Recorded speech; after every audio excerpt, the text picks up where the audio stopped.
Okay, so before the break, we discussed about the MVC architecture, and now here we have planned to look at the implementation with ASP.NET MVC, right?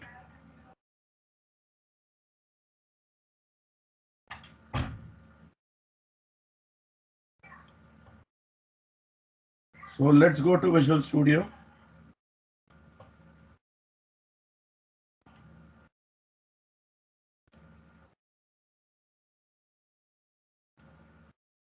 Take a new project altogether, file new project.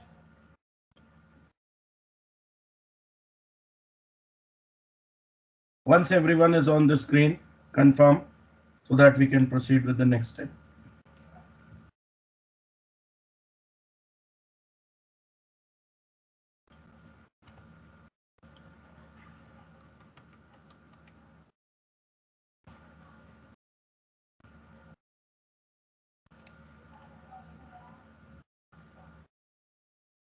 Is everyone on the screen? Yes. Now, the type of application I said is supposed to be MVC. MVC application on .NET platform is actually available with web applications only. So we have to change the application type in the third drop down to web.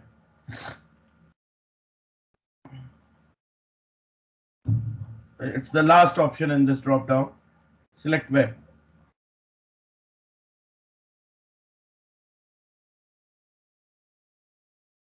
And then look for ASP.NET Web Application.NET Framework.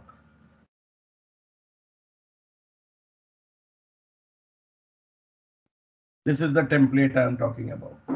So the new project is entirely new, or is it Entirely new. Entirely new.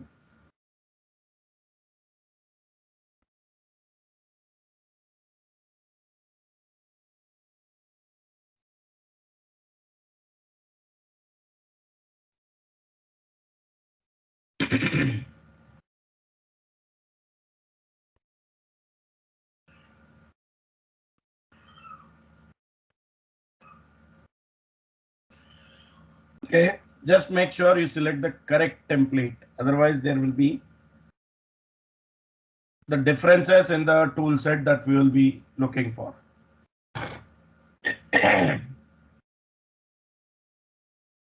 Okay.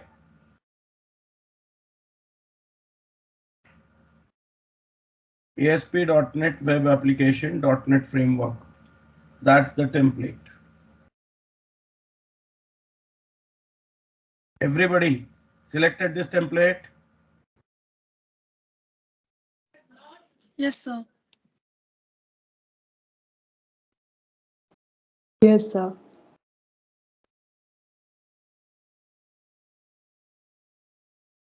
Select next. Project name will be this time MVC underscore demo CRUD, as we are going to look at the CRUD application directly. Set the location right. .NET Framework version, the latest one, available on your machines, whatever you have been using so far. Click create.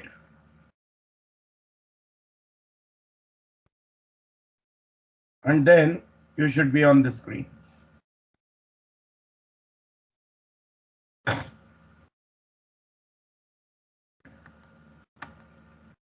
Is everyone on the screen?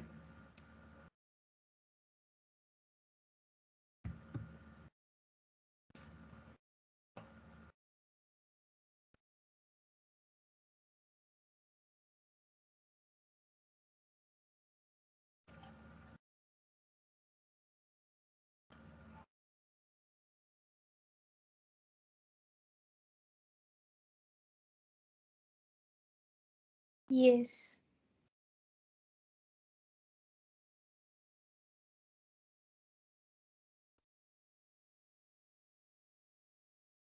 What all options we have here?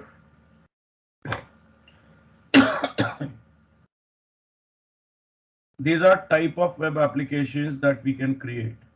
Empty means there will be no sample stuff. Everything you have to create on your own. All the dependencies that are required for the type of web application you want to create, you have to add on your own.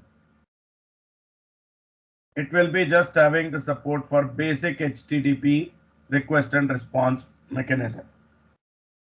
So something which can be compared with a typical website that has got just some HTML, CSS, JavaScript stuff into it and nothing else. If you want to add something, you have to add the dependencies for those server side stuff and then you have to code. So it's completely raw.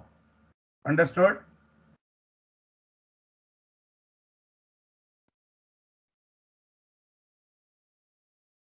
Web forms is the next thing, which comes up with .aspx files, which are typically something that represent the tightly coupled resources, where your UI is tightly coupled with your control logic, which is represented by event handlers.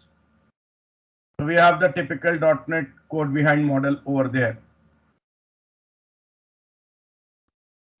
Excuse me, sir. Yes. How did you get here, sir? I actually was disconnected for a while.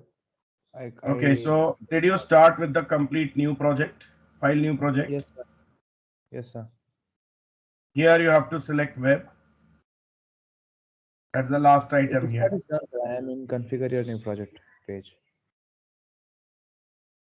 Sorry, come again. So I am in the configuration for the new project where project is all are given. So this is the template you selected, right? Yes, sir. This is the page you are on, correct? Yes, sir. Name your application MVC_Democrat. Select the latest framework version. Set the path right. Click create and you will be on this page. Okay, sir. Thank you.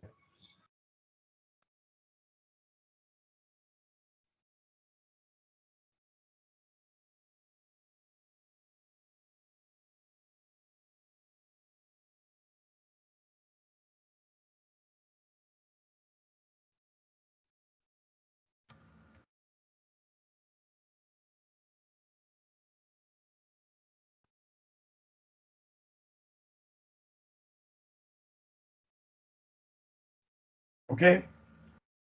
So we have empty.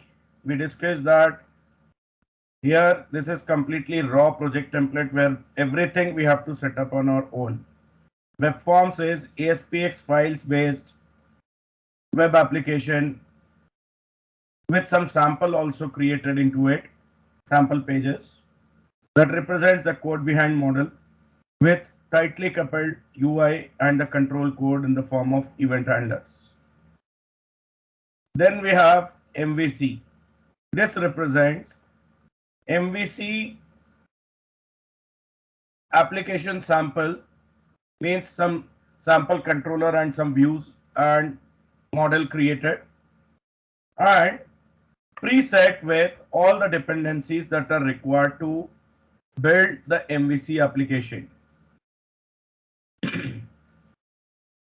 Web API is the next, which is same as MVC with an additional stuff into it, that is the web APIs as a sample will be there in it, and that means the dependencies for web API framework also will be added by default. Single page application is again same as MVC with the UI configured in such a way that we don't navigate from one page to another by reloading an entire page. Rather, we do it by reloading only the content which needs to be changed, which is the modern style application these days. Here, this single page application doesn't use anything from jQuery or Angular or React or any other frameworks or libraries like that. Rather, it does everything on the client side with the help of plain JavaScript.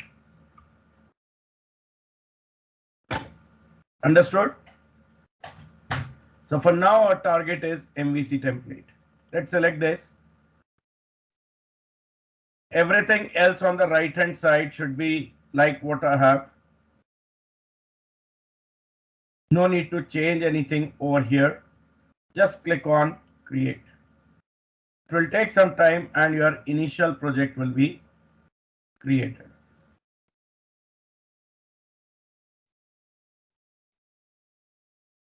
So finally you chose MVC, right?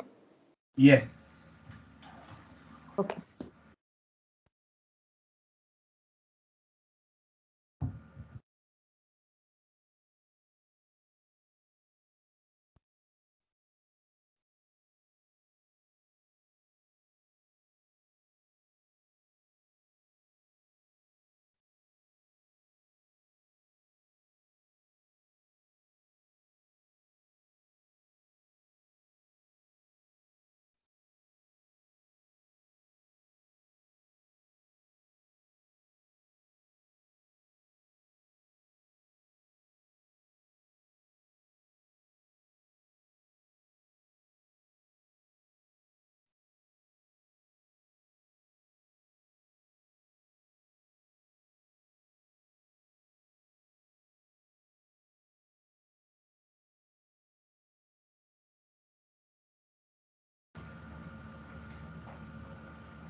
I believe by this time the project must have been created for all of you.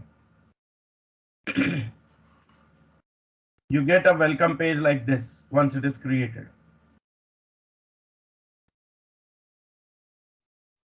Yes? Yes, sir.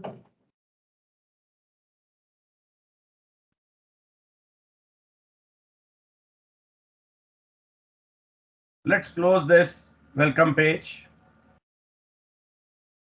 and look at the Solution Explorer window, what it comes up with in the form of project structure. We do have a special folder called as app data.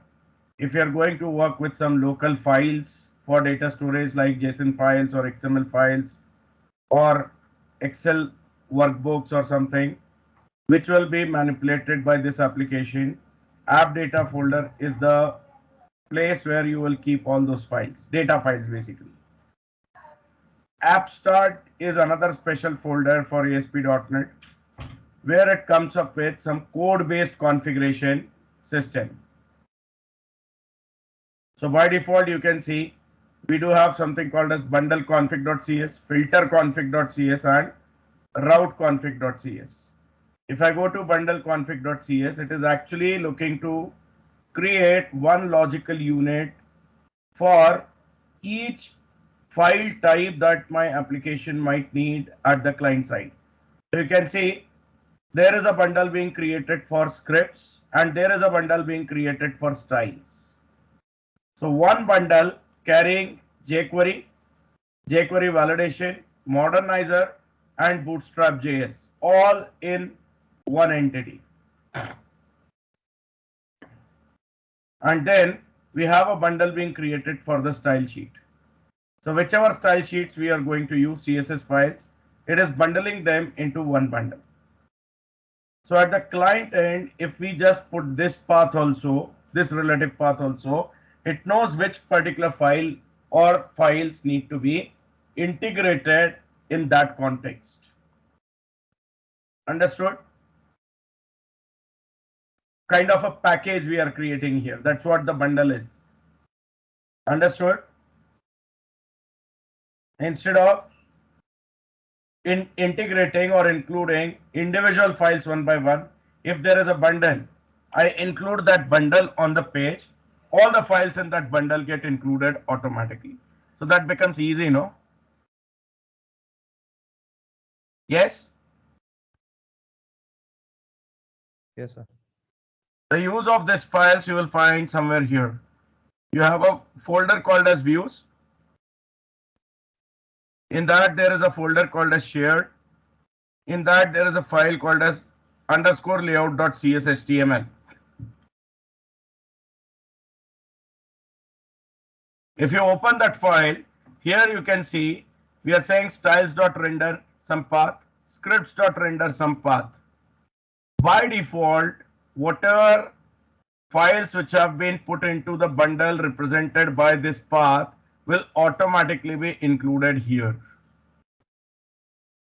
Similarly, here also I can see few things. All related things can go as the member of one bundle. Unrelated things can go as a different bundle. But it all depends on your application's need. Understand?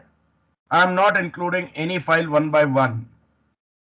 It's a bundle which I'm including, and whatever files are there in the bundle all get included automatically. The framework takes care of that inclusion. Make sense?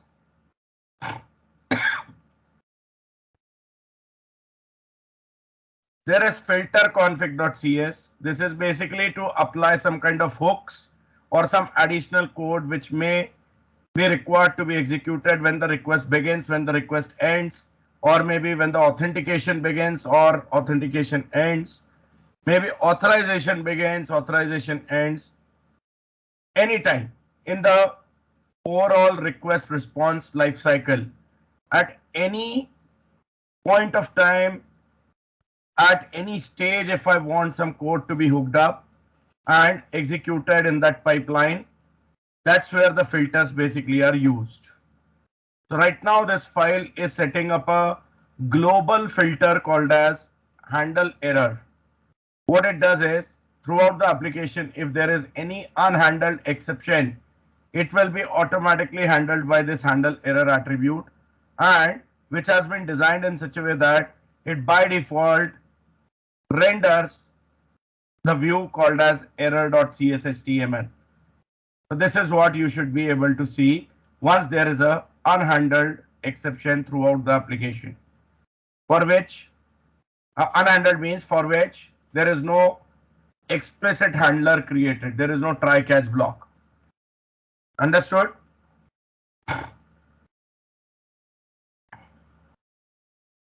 Then there is route config. This is very important file because this is something which decides at what location or what path the request for this application will come in, and when it is for this application I need to tell which controller needs to be executed, and within the controller which action needs to be executed. Controller is complete object, action is one method into that object. Understood? So here we have the template which says the incoming request should have the base address of the website, like http://www.xyz.com/ that is base address. After that, whatever I put xyz/pqr, this xyz I want to be treated as the name for the controller, and pqr is something which I want to treat as the name for the action that needs to be invoked. So here the template is created like that, which is appended to the base address. So after base address slash, whatever comes is controller name. After that there is a slash, and whatever is there after that slash is treated as the action name to be invoked. And then there is an optional parameter named as ID. On what basis I'm saying this is optional? Here you can see the default values for these are also specified. If the path doesn't contain the controller name or action name, the default controller name action name to be used is this. Means if it is blank, then this is something which should be used automatically. And there itself the default value for ID is assigned to optional. What does it mean? It can be empty also. Is it clear? We won't be dealing with pages over here, remember that. Our request has to go to the controller. Now the web server doesn't know how to go to controller directly. That is why we need to create the virtual paths, or I would say fake paths, and those paths are supposed to be mapped to the code. For that these routes are configured. Do you understand?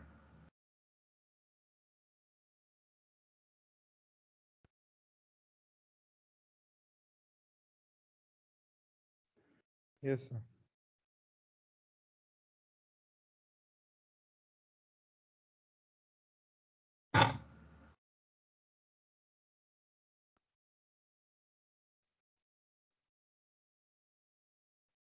Then we have a folder called as content, which is again a special folder, contains all static stuff. Mainly the CSS files go here. Optionally, images, videos, audio, if you are using, that can go here as well. So right now I can see there are some CSS files. Mainly the Bootstrap theme is automatically integrated here by the template, and then any modification that we want to do with that Bootstrap file or Bootstrap theme can be put in this file called as site.css. You can just write the overriding element over here, which will automatically inherit from the Bootstrap, and based on the changes that you put here, it will just change its behavior or representation. Understood? There is a directory called as fonts, which holds all the web fonts, because all the client machines may not have all the fonts installed, and that can create problems, especially if your website is using a font which is not available on client machine. That's where now the concept of web fonts has been introduced, where site carries its own fonts. Even if the machine doesn't have that font, still there is no problem. Your site gets displayed with the font you want, because it is carrying the font file with itself. And then there is another special folder called as scripts, which holds all the scripting code over here. Right now I can see the Bootstrap script is here for dynamic effects. jQuery scripts are there for allowing us to use jQuery features. The library already added with version 3.4.1. This may be different in your case. It could be a higher version, it could be lower version, depending on when you have installed, which service packs you have installed or updates you have installed. But that's okay. Then you have jQuery validation scripts also over here, and finally the modernizer script. Then we have the important folders over here. Controller. There is one sample controller. What it is having is 3 actions into it: index, about, and contact. Each of the action at the end is returning return view. What does it mean? Action says return view means it has to find a view compatible with this action and return that back to the client, so that the UI goes back to the client. And how it works is, by default, if the view name is not mentioned as the parameter, it will look for the view with the name of the action itself. So in this case, it will look for index. In this case, it will look for about. In this case, it will look for contact. Where it will look for? It will look for the views with these names into the folder named as home. But where it will look for the folder named as home? It will look for this folder inside another special folder called as views. So do you see? We have a folder by the name home, and my controller name is home only. So it will look for index, about, and contact in home, and here we have index, about, and contact. Depending on the language you have chosen, the extension may be different. For VB projects, it is VB.html. For C# projects, it is CS.html, and so on. The engine which is used to create and process the views is something what we call as Razor engine. Razor engine is nothing but a kind of a parser which allows me to write HTML code, CSS code, JavaScript code, and some server-side C# code all in one single file. And it knows how to process this. What needs to be processed on server and get the output generated, which can go to the client and merge it with the remaining static content, and then the merged entity has to go to the browser, that is the client. That's pretty smart. Understood?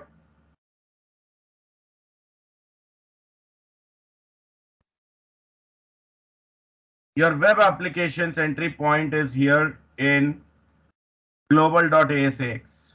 All application level events Global events basically can be handled here. One such event already being handled, application start.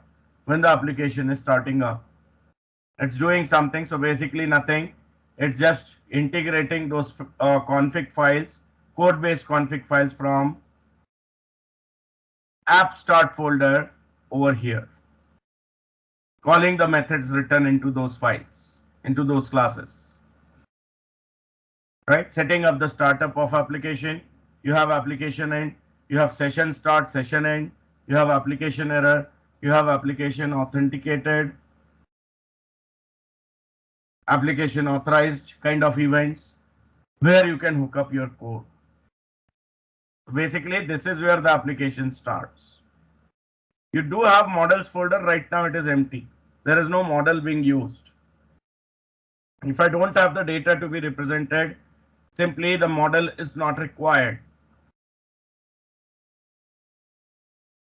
Okay. Web config is the file which contains your externalized configuration system for web application. For non-web applications, we usually have app config, which we used in our previous example. Yes?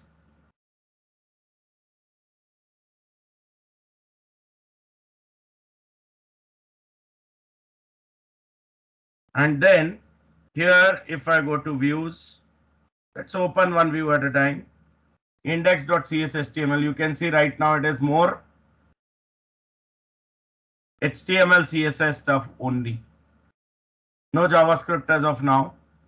No C# as of now, except this one statement, which is responsible to set the title for the view that is going to be rendered. Then we have about and contact, all plain HTML based contents. Yes or no? Do you understand the structure, the role of each file?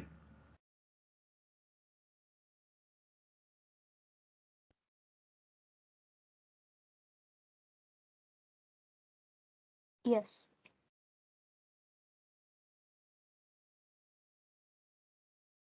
Now we need to build something of our own, correct?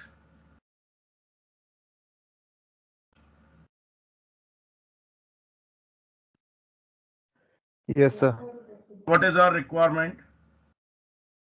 I should be able to see the list of departments. I should be able to add new department, update existing department, delete existing department, and see the detail of some department here.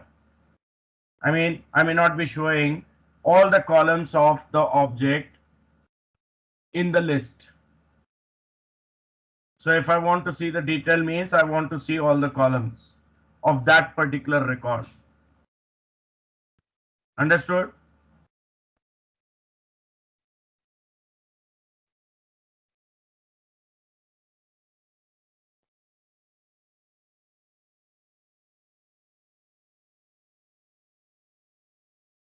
Yes? Yes, sir. Okay, so we'll start by designing the model object first of all. And yeah, ideally I can do it all over here, but again that will limit my implementation to this project only. It will not be a reusable component. So I would like to ignore this models folder and use the tiered architecture properly here. So I right click on solution and say add new project. Right click on solution and say add new project.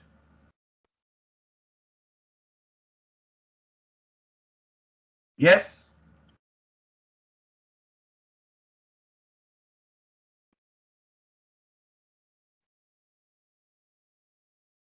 Done?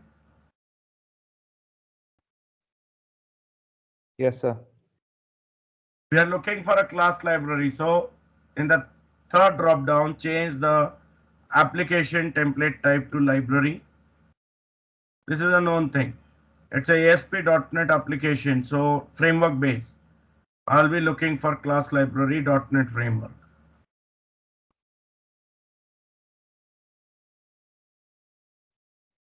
Select this class library .NET framework option and click next. Name this class library as MVC underscore demo CRUD.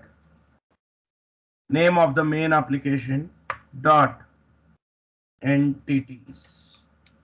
This is not a compulsion to give the names like this, but it is a practice. I would say convention. It makes it easy to understand for which project the component was created originally. Yes? Yes. Yes, sir. Path will be okay. Framework most likely will be okay. Click on create. Meanwhile, we can keep this MVC application collapsed. Focus on the entities project. We do have a class called as class1.cs. Quickly rename this to department.cs.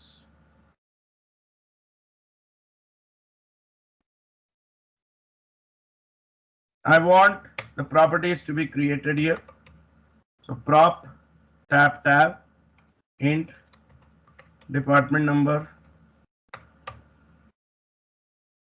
tab string name tab string location.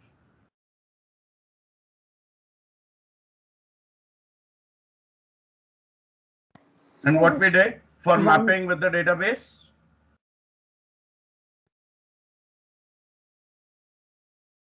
Yeah, Urmila, you want to ask something? No, just once. You created a new class, right? Then. Class library we created. Okay. Just like what we did in the console application, no? Yeah, all right. Okay. And I renamed that class1.cs to department.cs. So it is exactly same thing what we saw in the previous exam. Okay. For the mapping with the database, what we did?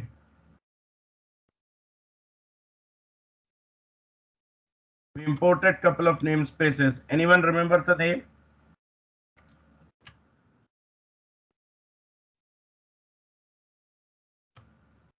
Was it this?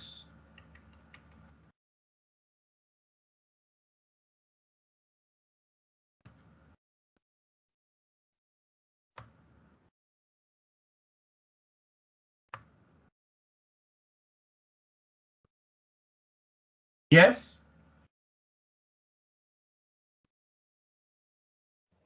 Yes, sir. Then we had We to got the actually error there as well. And the error was because of the assembly reference not being added, correct? Yes, sir. Reinstall. So what we did? In this entities project, right click references, add reference, assemblies, what we search for? Data annotations. Here we do get the same. Select the checkbox for it. System.component model.data annotations and OK. Errors gone. So it is complete recap of previous example, isn't it? That's why I'm little quick over here.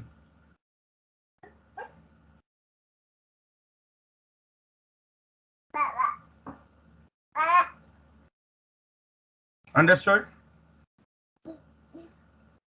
Yes, sir.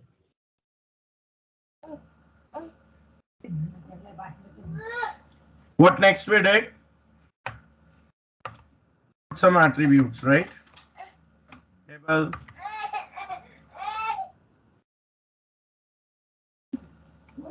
What name I want to use in the database. This time I want to go ahead with the same column names as properties. So here I just say this is a primary key. This time I want to do the data entry manually. So what did we discuss for manual entries? One thing we discussed was if an integer column is defined as primary key, entity framework treats it as identity column by default, right? Yes, we have to To add another summarize that, attribute. what we added? Database generated option dot none. Then for dname, want to make it not null, so required attribute is there. Then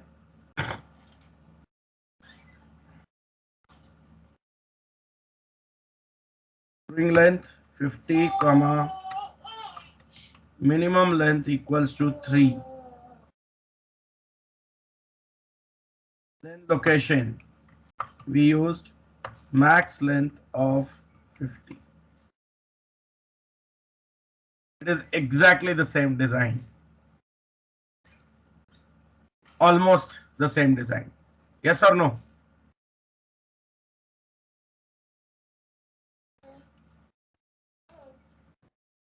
Yes or no? Yes, sir. Let's go to Solution Explorer, right click the entities project and say build. To see all well, there is no typo error in this. It succeeds. What was the next thing we did? DL. We added another class library project and named it as DAL. How do we go for it? Solution Explorer, right click on solution, add new project. Which type? Library. Which library? Class library .NET Framework again.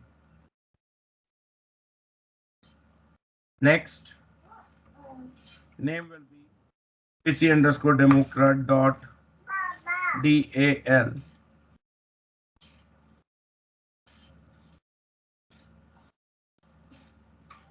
Everything seems to be okay apart from this. Create.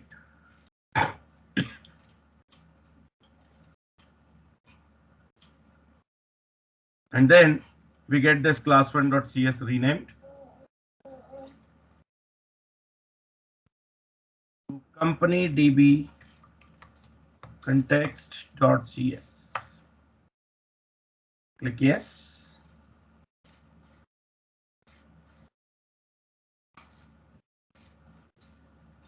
Then the most important thing, we added a package here, something called as NuGet package by the name entity framework, right? How did we add?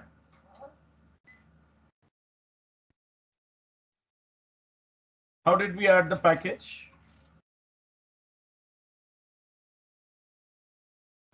No package manage console install. The command install package, right? Yeah. There is another way we will see here. You can use that command also, no problem. But just that the second way also I want to show you, and then you can decide which one is more comfortable to you. Okay. So this time what I do is I right click on references of the DAL project and select manage NuGet package. There is a dialog which opens up. Here I have to go to the browse tab and then in the search box type which package you are looking for. I'm looking for entity framework.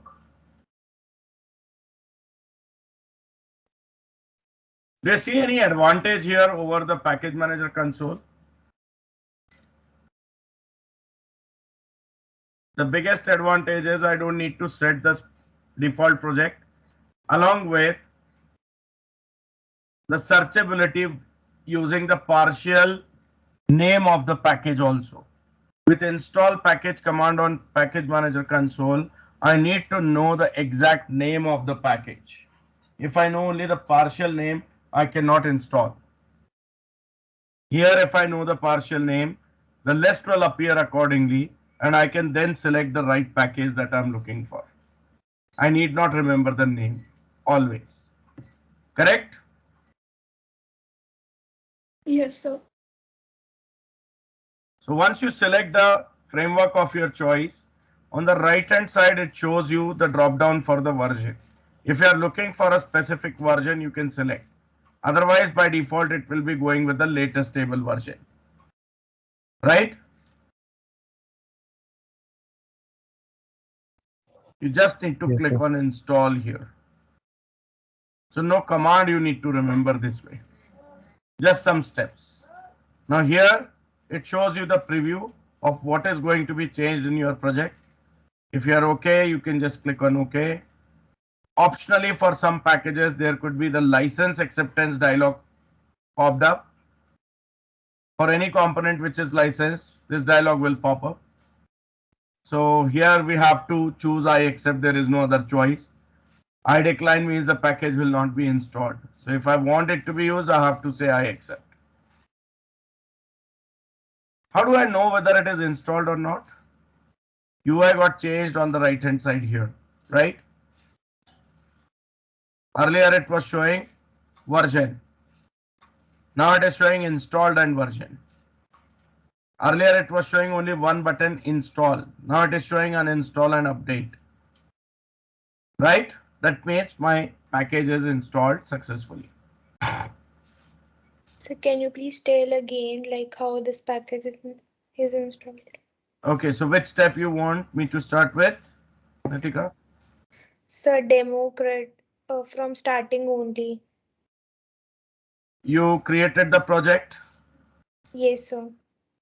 After creating that project, we just discussed about the structure there. So we didn't do anything into this CRUD project, right? Yes.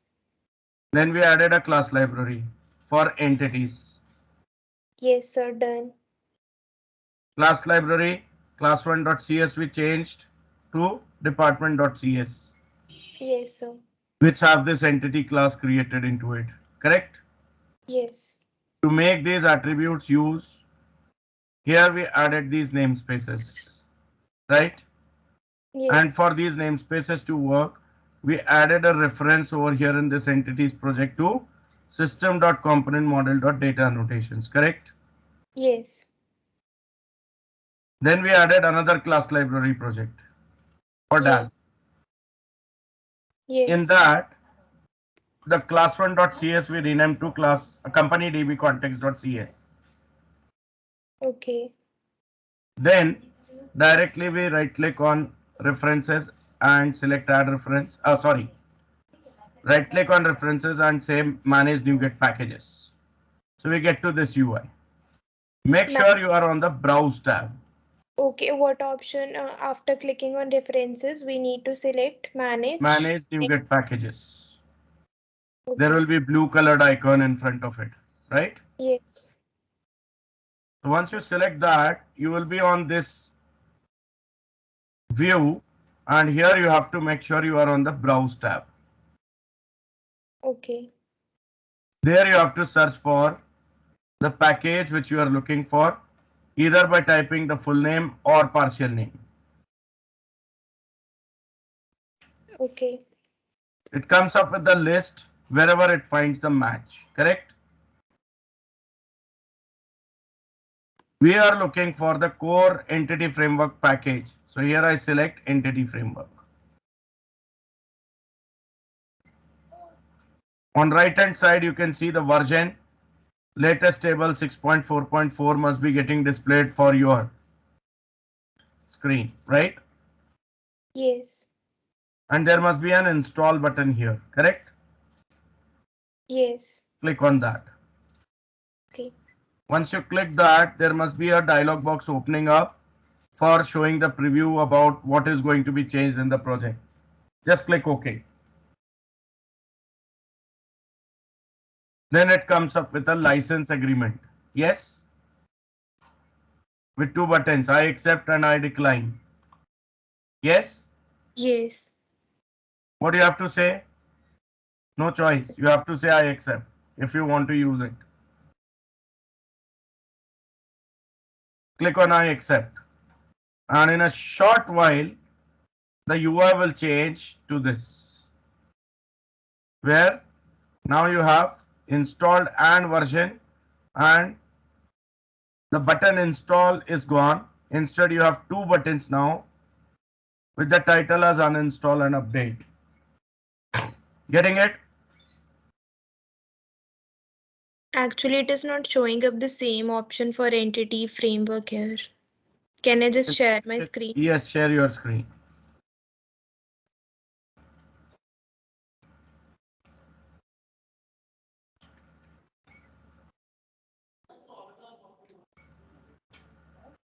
Here we have to click on browse and then we have to search for entity framework. Correct.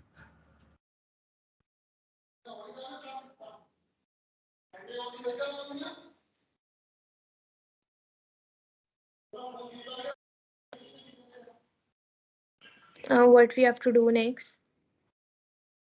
Remove the space between entity framework in the search box. Though it should have done the smart search.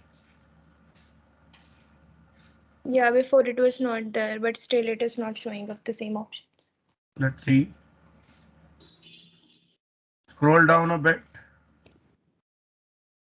Is it the same case for all of you, or only Nitika, you are facing the issue?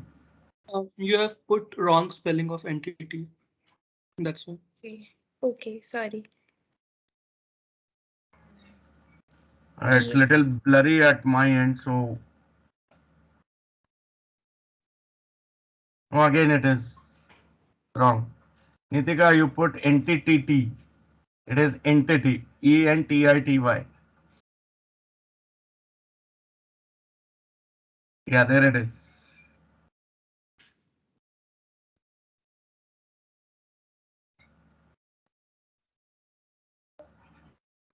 Here we have to click OK. Okay. I Yes. accept.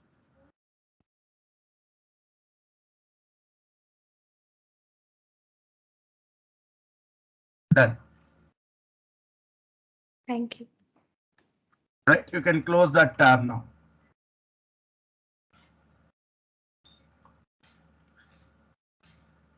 So here we go ahead and close this.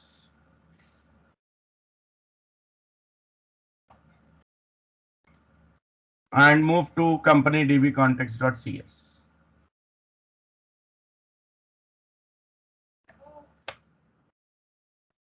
This project will require one more reference to be added. That is to entities project, right?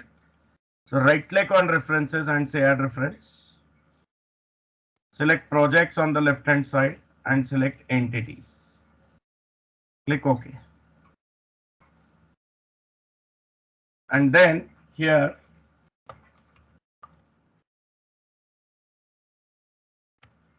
they're using MVC democrat.entities followed by using MVC democrat. Using system.data.entity, which allows me to inherit this class from the base class dbContext. There I create my property of type dbSet based on my entity class department by the name departments. And there goes the constructor. Or tab, and then here I say base, the name of the connection string that it needs to look for in the config file of the main application. So we discussed this all. It is exactly the same thing till now, except one thing. The main application this time we didn't create as console application. We did create it as ASP.NET MVC web application, right?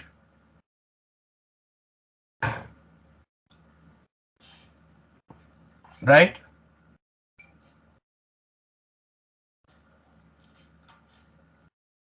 Yes or no?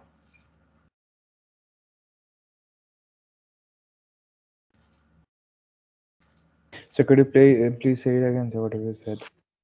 I said if you compare this entire setup till now, whatever we have done, It's exactly same as what we did in the previous example, except one thing, where our main application is not a console application, but it is a ASP.NET MVC web application, right? Otherwise, if you look at entities, if you look at DAL, there is no difference. We did exactly same thing in the previous example as well. Yes or no? Yes, sir. What was the next step we did in the console application then? Went to app config and connected to the server. We provided the connection string there, and then we added the reference of DAL and entities and the entity framework package into the main application, right? Yes, sir. So it is the same step over here. Before that, I would like to build DAL project. So right click on DAL project and say build. This is basically to see all well. There is no syntactical error, typo error. Then I go to the CRUD application, the main application. Here, the first thing I do is I add the references. So right click on reference, add reference. Both the projects, DAL and entities, I'll get added.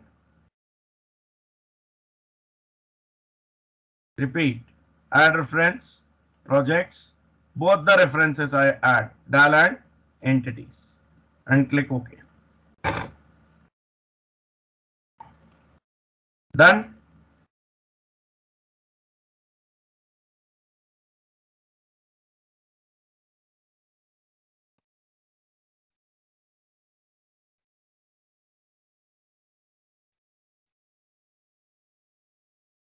Yes, sir.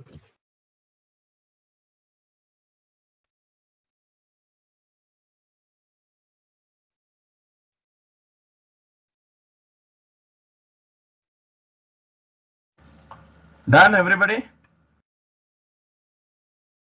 Yes, sir. Sir, like in mine, like in your 13th line, it's public DB set dept department. So that dept is showing a red line saying it's not found, but Have like you missed any namespace reference here? no, I checked that. I have written Check the that. spelling of the class that you have defined here. It's, no, it's right. It's Can you share your screen? okay. 1 second.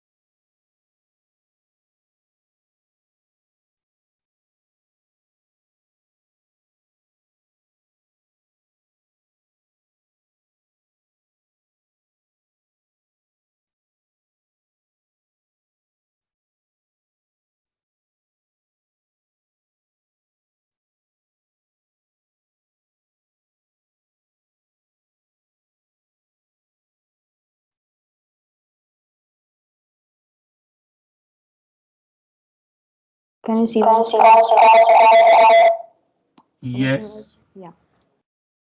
So, So public class department, this is okay. this one. Can you go to Solution Explorer?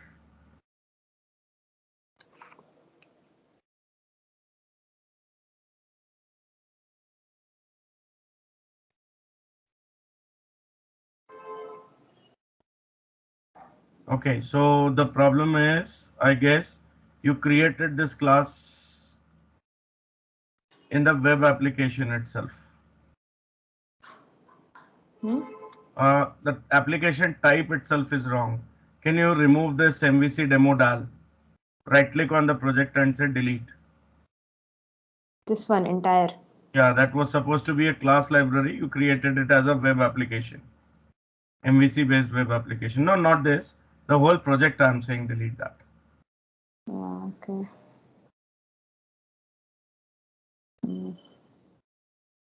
Okay. That's it. Now right click on solution, add new project. Change the application type to class library. Okay. Select ASP.NET, class library.NET framework. Yeah. No, this is wrong class library. Go back. Back. Okay. Sorry. Go to class library.NET framework, fourth option. Okay. Yes. Now name it mvc_democrat.dal. Okay. Create. Rename this class. Okay. To company DB context or whatever you want. Company DB context. Okay. Okay. Yes. Yes. Now put the okay, we will need some references here. So right click on references of this project. Okay.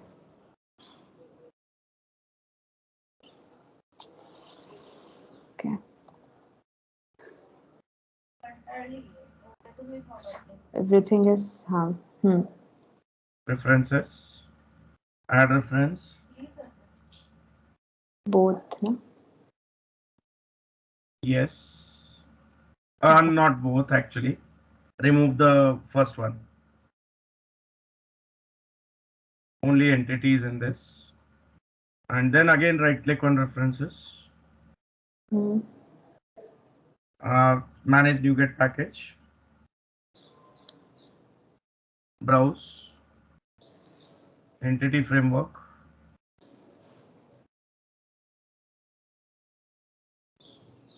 Select the first one, install. Okay. I accept. Okay. Close this page.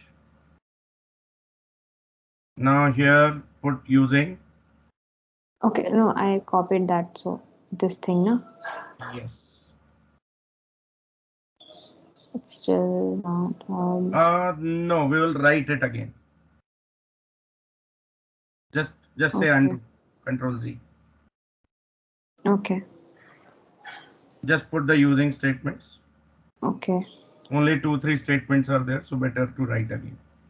Okay. Using your system.data.entity and then the name of your project for the entities. No, it will not be system. It must be something like MVC Democrat. Okay. Can you go to Solution Explorer? Yeah. This. Yeah. Dot entities. No, I put it capital, so entities mostly. Just check once. Yeah. Okay. Democrat. Entities. Okay. Now on line 11, after company DB context, put colon DB context.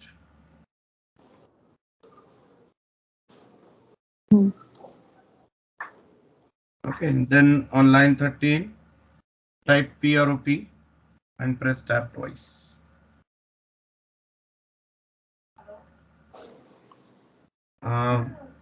Change the data type to DB set. Okay. DB set. Angle bracket. Was depth. Yes. Okay, got it. Department. Departments. Okay. Now it's correct. Okay. I'll write the rest. It's still showing the red line, right? Oh yeah, it is. Can you go to entities project once again? Yeah.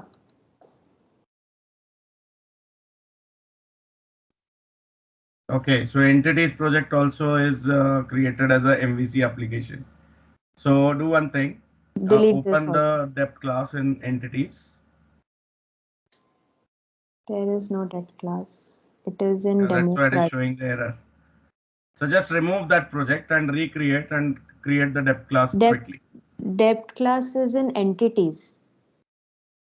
It should have been, but you created in main application. Okay. So remove that entities project altogether. Okay. Remove. Okay. Cool. 1 second. Okay, now add new project. Class library. .NET This one. framework. Okay. Fourth one. Name it as MVC underscore democrat dot entities. Okay. Create. Just change the case because there is a project by the same name already. Or else you just remove underscore. Yeah, Maybe you can put underscore after demo also. Okay. The file name is going to be same, even case changing will not help. Okay. Space will not work. I put underscores. Okay. Okay. This will be depth. Delete. Just delete this. Or rename this to depth.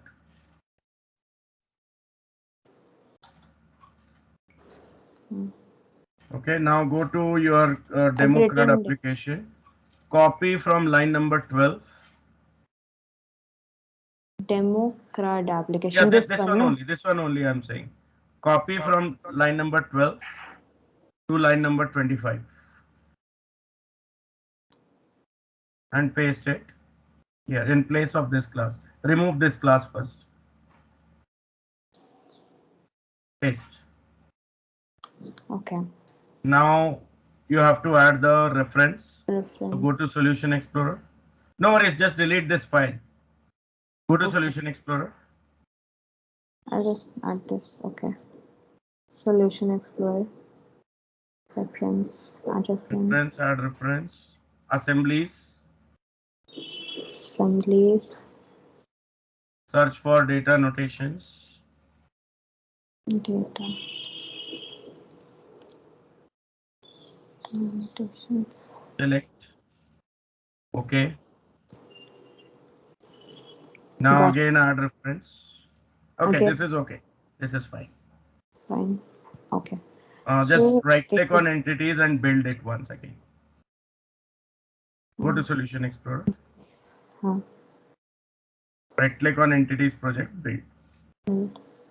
Now expand your main application, democrat. Okay, democrat. Delete that file dep.cs. Cool. Okay, now go to the DAL project. Wait, this I had to change because I changed the name. So yeah, it will still not work because the reference also needs to be recreated, right? So expand DAL project.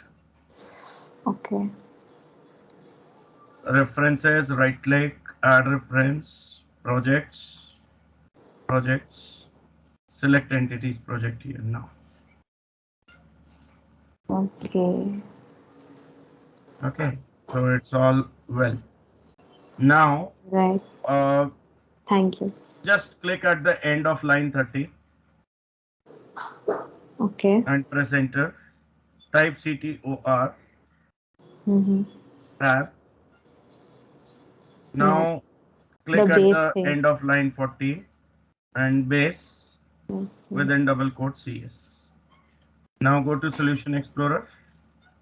Right click the DAL project and build. One last thing. Go to Democrat project, expand it. Expand it. Go to references. Right click, add reference. Select both. And then OK. Okay. So whenever you are working with dependencies, the dependency itself should be a library. Okay. Understood? That was a mistake. That's why it was not able to take it as a reference, though the class was there. Okay. All right. Thank you. Okay. Thank you. So now we are on the same page. You can unshare.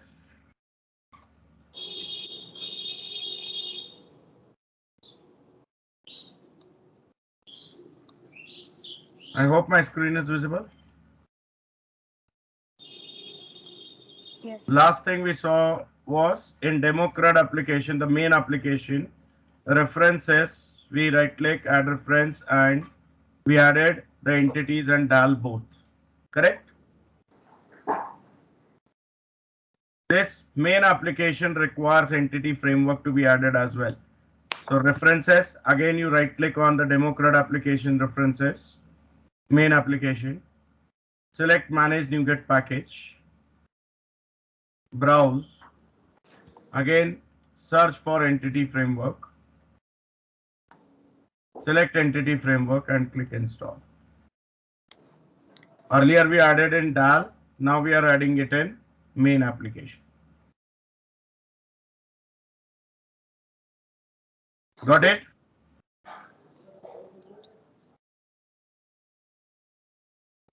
Yes, everybody?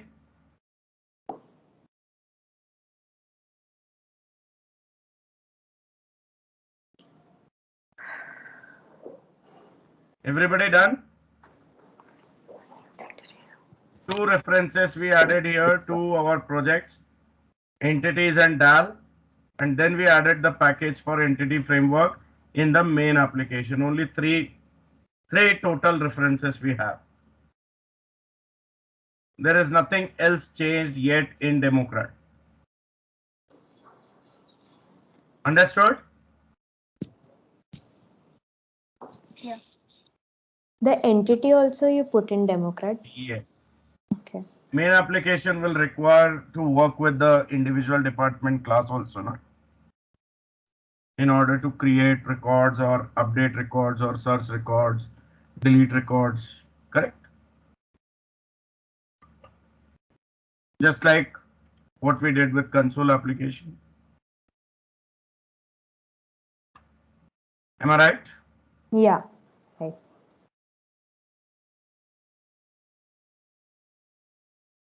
Now open the web.config file of this project, which is at the root level. Just keep all the folders collapsed in order to avoid any confusion.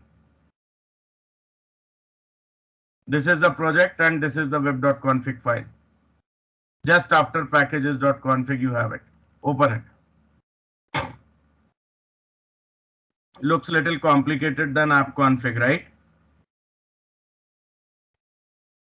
Having lots of configuration, but the thing is web application requires this configuration. That's why it is there. No worries, we don't need to get into all the details here. Can you locate the section named as app settings in your machines, in your web config? Yes.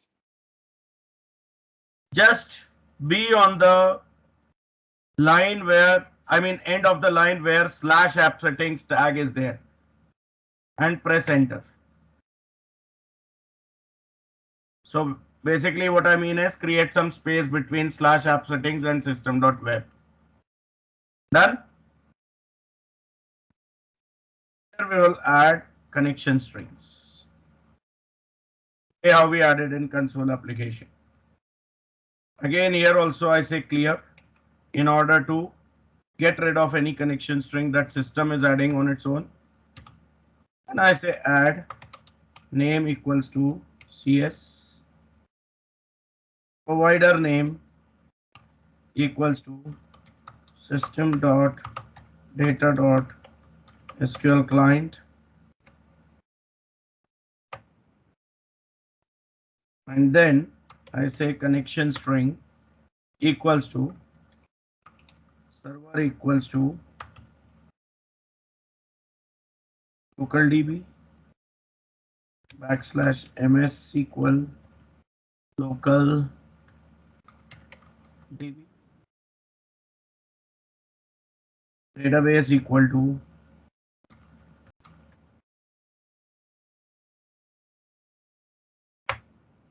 semicolon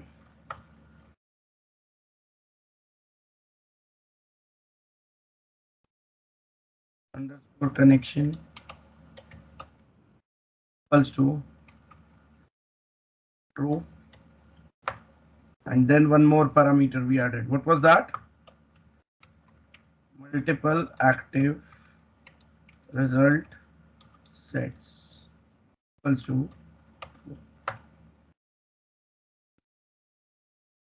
This is exactly same configuration we put in the previous example. A lot of similarity to till now. Yes or no?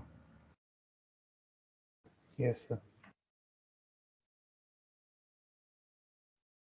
Sir, so can we copy paste that string You from can. previous? You can. We already have it in chat box also, so you can do it from there.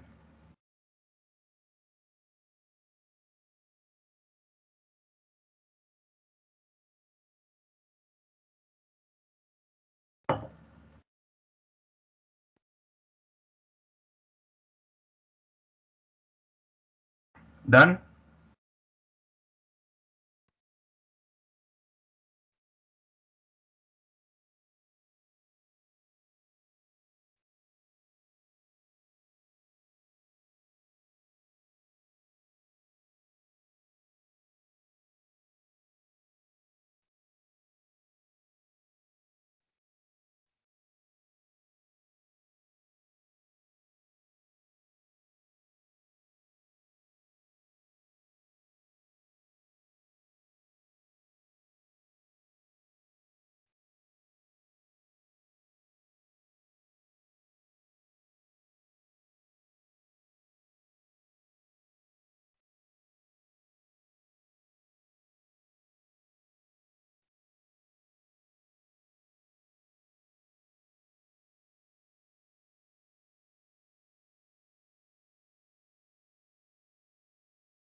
Yes, done? Yes, sir.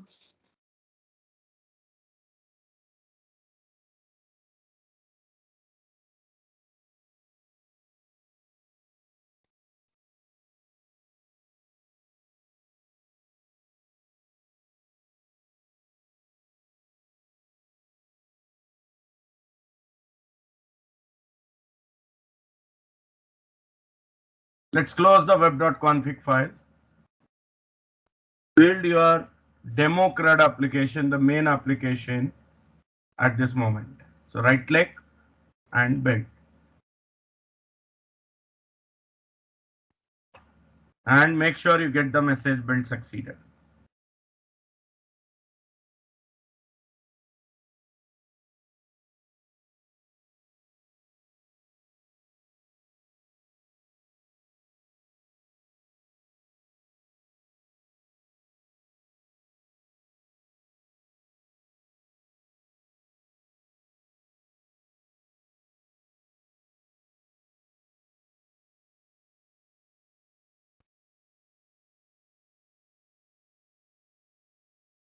Done?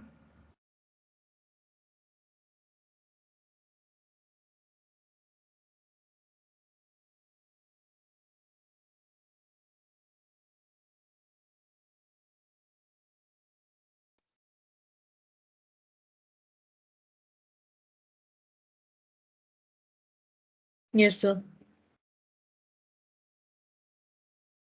Now the interesting thing, most interesting part. Watch it carefully and follow. I'll go little slow. Go to the controllers folder, select it.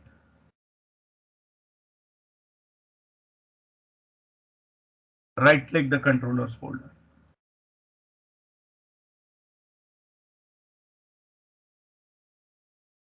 Select add,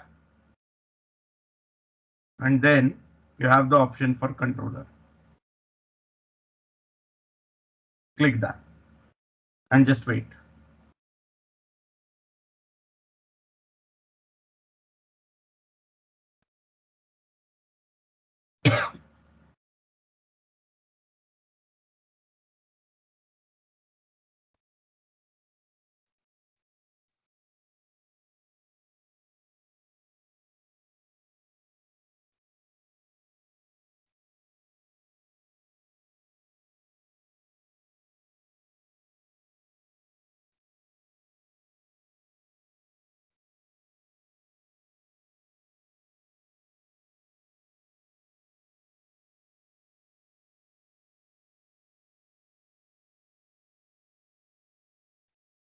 So I guess you must be on this screen, right?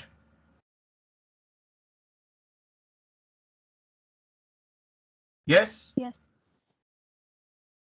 Here we have three options. MVC controller empty. So it will just create the controller class. Every action and the code within it, we need to create our own. Mvc5 controller with read-write actions. This is near to empty only. Just that some methods by default will be created, but there will be no code in them. So it's like MVC controller empty only with the action methods, empty action methods being created by default. Then there is one which is quite interesting. Mvc5 controller with views using entity framework. Select this option. What this will do is, if we have a backend created using entity framework, based on that it will automatically create a controller with automatically placed code, and by default it will create the views also for us. We don't need to create from scratch. Make sense?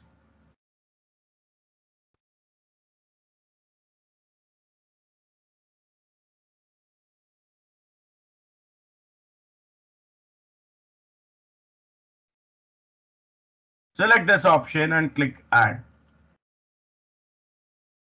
Everyone must be on this screen. Yes?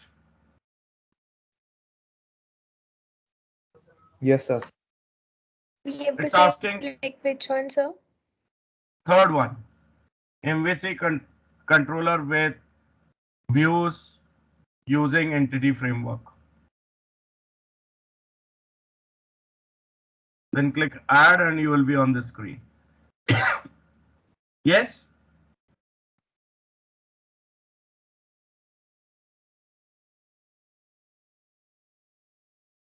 Yes?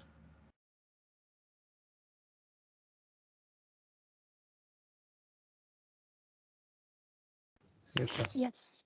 Yes, sir. It's asking for the model class. What should I select here? Can I use department itself as model? Because I'm not looking for modifying department to anything, because my application right now doesn't need to work with portion of the department data or department data combined with some other entity. So as of now, I can use this department class itself as the model class. Yes or no? Yes, sir.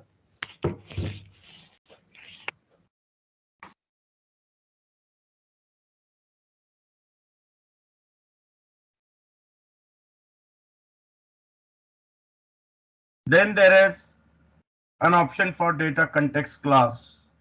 It's easy. There is just one option. Basically, this drop down has been configured to look for only those classes in the application which are inherited from DB context. There is only one such class for now. Yes or no? Yes, sir.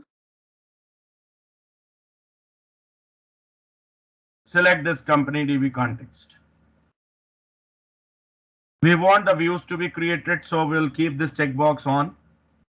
We want the script libraries to be referenced, Java, the jQuery and Bootstrap and all, so that the validations at the client side can be done as well based on the attributes that we have put in the department class. And then we do have a layout page also, which gives nice structure to our application, more professional structure to the application right from the beginning. If we want to change the structure, maybe we can make changes in the underscore layout page directly. Now it has been already set at the application level by a special file called as underscore viewstart.cshtml. So here we don't need to give the path. We just check this box and leave this text box as empty, and then it is suggesting a controller name. So usually this is going to be based on the entity. What is the name of entity? Its plural name followed by controller is what is used usually.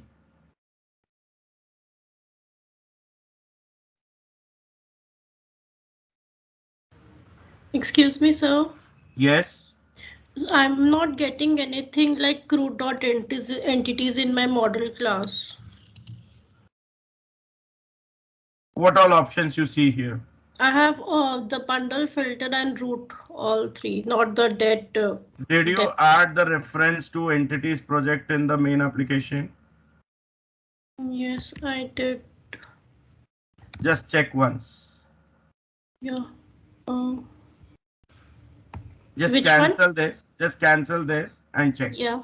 Which one do I have to check? Entities. Do you have the reference to entities? In crude. Yeah. Yes, the Yes, main I have. application. Main I have. application. Yeah, I have system.web.entity. Not that. Apart from that, you will need the reference to this one project also, no? The one that you have created by the name entities. Yeah. Should I share my screen? Please, please.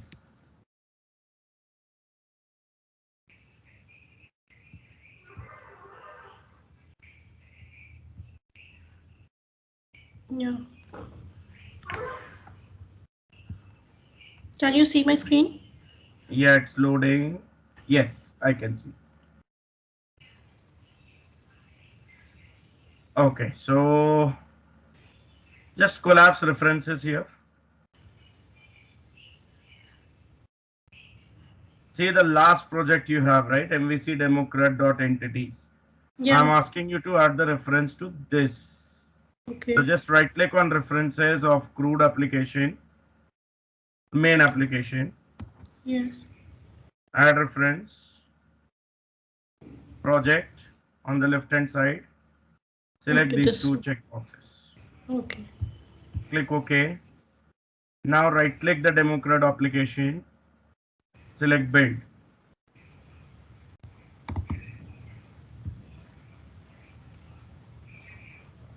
Yeah. Now go back to Solution Explorer. Right click on controllers.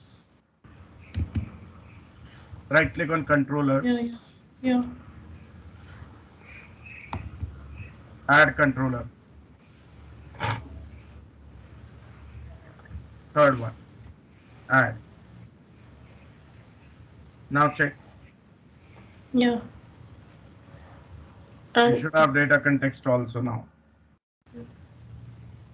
And rest or anything? What do I have to add? Everything is okay. Just click add. Okay.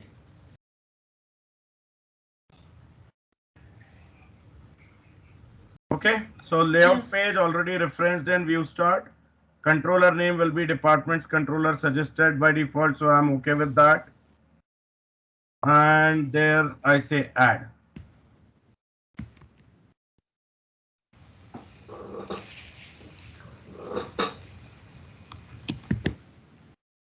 Just wait for some time and see the magic.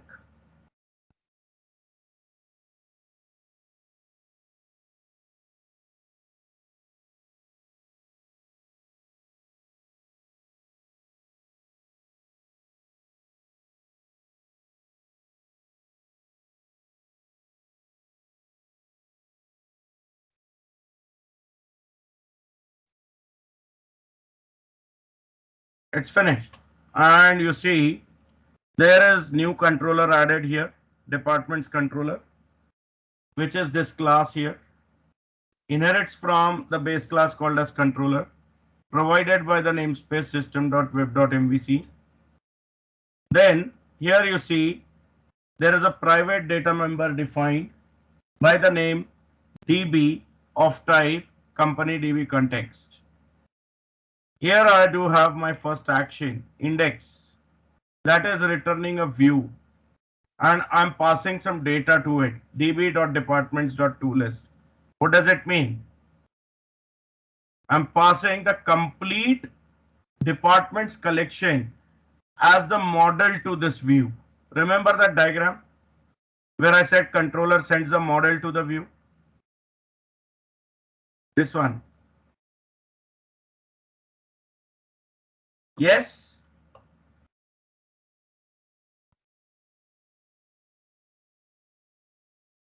Yes or no? Yes, sir. Yes, sir. So this view will be loaded, and this will have the responsibility to show all the data from the department's table. There is next action named as details. Now practically this action is callable with an action, I mean HTTP request based on HTTP GET. If nothing is mentioned, it is HTTP GET. If it is confusing, you can explicitly put HTTP GET attribute here. Details also doesn't have anything, so by default it will have HTTP GET. But if I want to make it readable, I can explicitly put HTTP GET on it. Taking in a parameter ID, checking if ID is null, directly return the HTTP status code result, bad request. So HTTP error status code goes back and informs the browser that there is a bad request. Browser handles it automatically. If ID is not null, that means there is something. So we use the find method over here this time. Instead of single or default, there is alternative available here, that is find. I could use single or default also. Find is doing exactly the same thing. It in fact calls single or default only behind scenes. Finds the department with ID provided as the parameter here. Assigns to this object.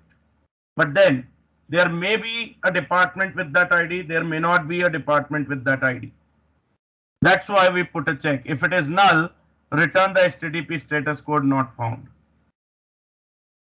Else, return the view with the department object being passed as the model. The view will have the responsibility to render it. Then we have create, which is also going to be called with a get request. Now, when I click on the menu option for create or some link for create operation, what do you think? Directly record is created with hard-coded values, or it should show a screen which accepts the values? Screen. That's what it is doing. It is just returning a view with no model passed. Correct? Then, when that screen takes in the input from the user and user clicks on submit, what should happen? The data should be taken to the server and get processed, right? After validating. Yes or no? Yes, sir. And in HTTP world, that kind of request is called as post request, HTTP post. So here we do have HTTP post, taking in the department object, which will automatically bind to incoming properties, department number, DNAME, location as the form fields. Then model state.isValid returns me true if all the data is valid as per the attributes that we have defined. If not, it will directly return the view with errors being displayed. If this is returning true, that means data is valid. You know this code. We have seen this in console application. Yes or no? Adds to the local collection and then save changes means update the database. Correct? Yes, sir. And Yes, when sir. successful, redirect back to the index action. So it again runs the index action, which is displaying the list of departments. Exactly similar case with edit. First, the get request comes in, which will take in a parameter for ID. Based on ID, I'll decide which record is requested to be edited. If ID is null, bad request. Otherwise, find the department. If department is null, simply return not found. But if it is not null, then return the view with the department being mapped as the model, so that the existing data will already be displayed into the screen, which is what we were discussing. We don't need to provide the values for each and every field which need not be modified. So this is the statement which will be taking care of it. Understood? And similar to create, when user modifies the data and clicks submit, the HTTP post request is created, which gets the modified department over here and again validates the data. If found valid, it simply changes the state of that department object in the DB set collection to modified and then call save changes. What happens with this? It knows that okay, this record is changed with the new values that have been added over here, and accordingly modifies the data in the database with update query. So we did all this stuff manually in the console application. We found the old record, we changed the old record, and then we put back into the collection, and then we say set save changes. It's all automated with this one statement. Take and merge it with the existing record with the same ID and mark it as modified. Successful, return to index. Unsuccessful, return the current view with the model map, which will be the case if validation fails. And there is a similar case for delete department operation.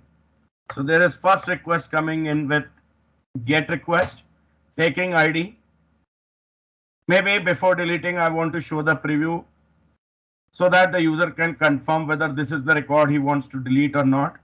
If not found, if ID is null, bad request, then fine. If there is no department object returned, that means not found. If there is a department object returned, return the view bound to that department object in the read-only mode. And then here comes the post operation. Now problem here is both the methods have the same parameters, right? And according to the language method overloading rules, in case if the parameters are same, the names of those two methods cannot be same. That is why here the name is changed. And for the client side, for the browser, I want to expose the same name as this, delete only. That's why here the attribute action name has been added. So for the client, it will be exposed by the name delete, but on the server side, it will be actually mapping to delete confirm. What it is doing, finding the department by ID, removing that department, and then saving the changes. Means the delete query will be generated, executed, so that the database will also delete that record. Once successful, return to index action. So all set actually. Here if you see, the views are also generated. Here is index.cshtml. It's having the model set as IEnumerable of department, which is collection. Then here is the link being created with the HTML helper class, html.action link. It basically creates a href only, which takes me to the action create in get mode. And then the UI. Here, first of all, we are generating the headers for the column. Right now, it shows only dname and location in this table. So this is header. And then the body section of the table will have to repeat on the number of records which are actually being retrieved. That's why we have a for each. So you can see some C# code has come here. This is where the Razor engine comes in. Takes in each item of type department from the model and then creates the row, table row for it.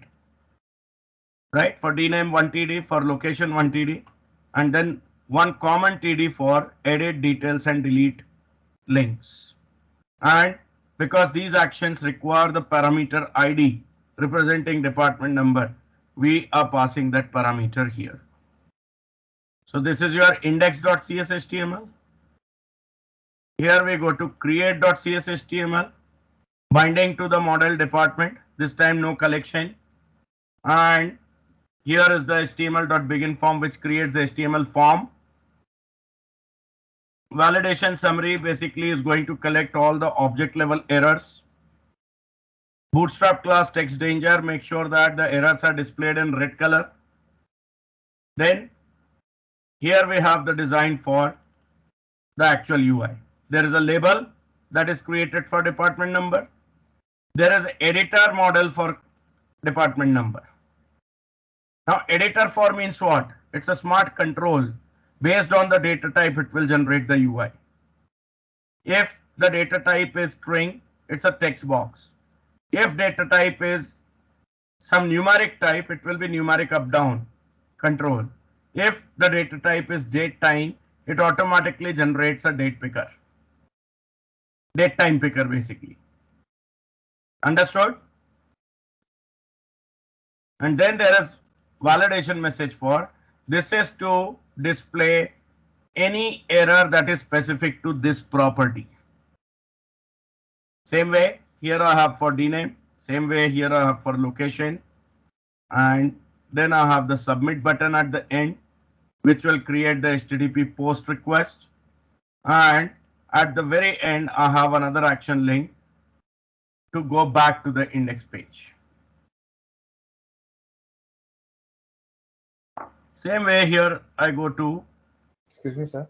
Yes.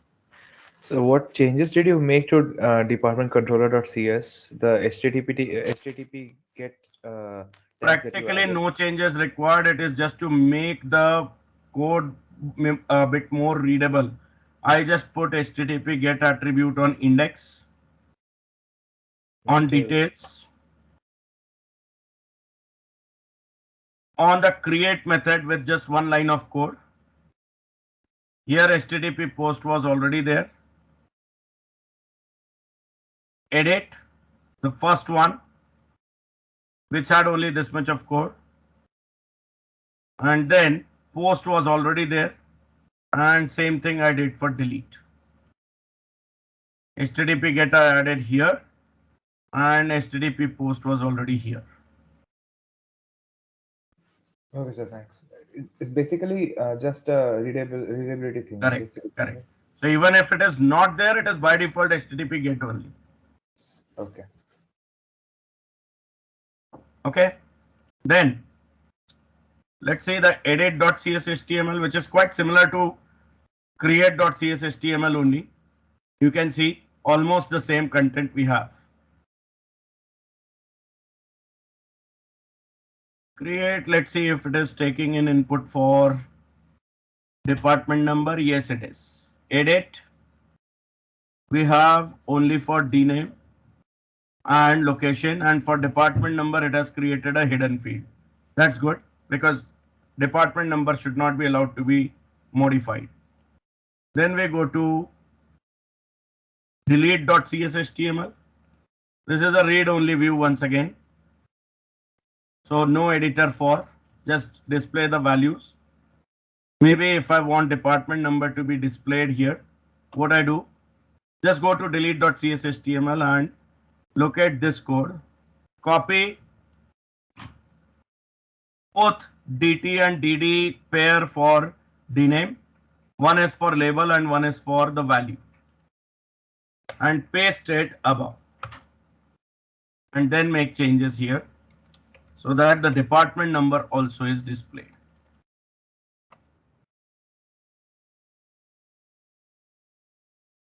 Okay. This is a similar change we will need in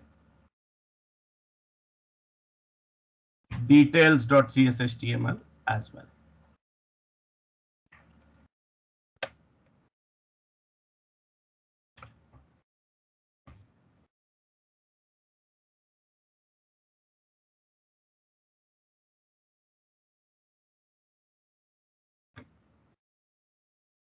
Minor changes in delete and details, which are again not mandatory. Just I wanted to show department number in both.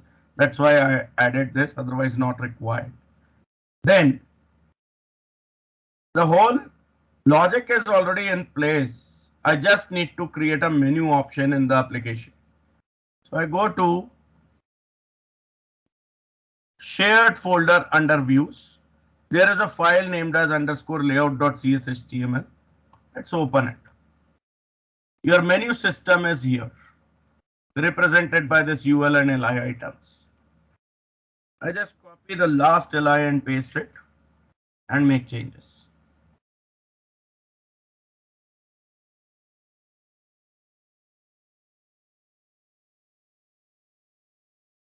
So the first parameter here is the text to display. I'll say departments. Second is the action name.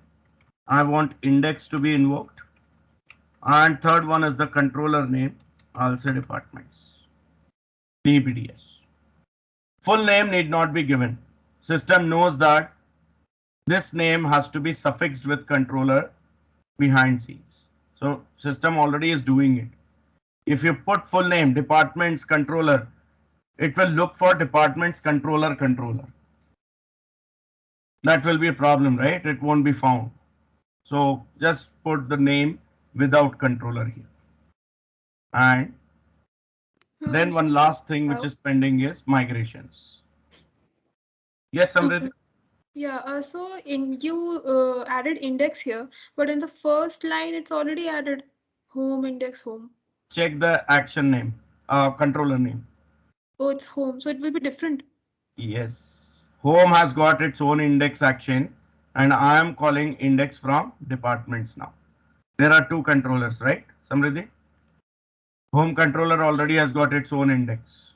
Okay. Yeah. And departments has got its own index separately. Yeah, I So got I'm it. getting errors in these HTML, CSS HTML files. The home index and everything is red underlined. Should I share my screen and show you once? Yes. Yeah, okay. So those who are done and the things are working fine can go ahead with the migrations. Remember the steps? Those who remember can please proceed. Sir, if you let me share my screen once, I'll just show you. Yes, please.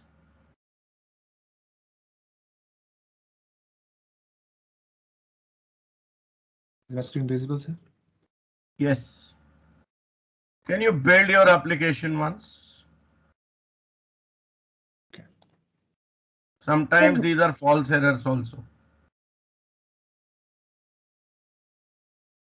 If your compiler is not fast enough, you get the errors falsely reported, but the program still works. So you can ignore this for now. If program doesn't work, we will see what's wrong. Okay? All right, sir. All right. So if you have noticed, it was there for me also for some time, then it went off automatically. Probably my compiler already worked, right? Yes, sir. Okay. Sir, could you just once show in details, delete, edit, create, what have you changed? Or did you not change anything at all? Actually, nothing required to be changed. Detail. You mean the CSHTML page, right? Yes. So nothing needs to be changed. It was my requirement that I wanted the department number to be displayed in details and delete pages. So that is why what I did is in delete, I added this much. Model department number. Okay. So you just need to copy and paste this and change the field name. And exactly same thing I did in details. You can see. Okay. Nothing else. Nothing else. Okay. Actual change was this. Yeah. In layout page, layout.cshtml. This is the li item we added explicitly. We would need, no? Yeah. Now the migrations. How do we work with migrations? Package manager console. Enable migrations. First time we are doing the migration, so we will require enable migrations for this project. Per project only once you need this.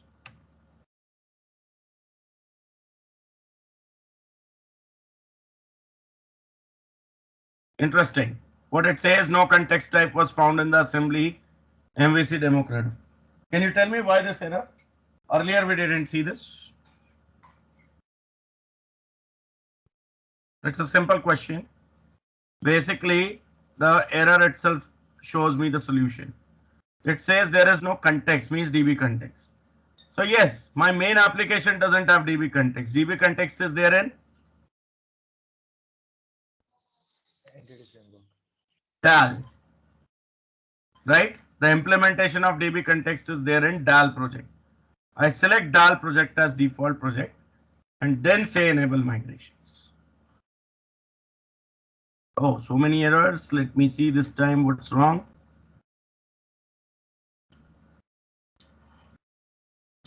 Okay, it has something to do with the locking.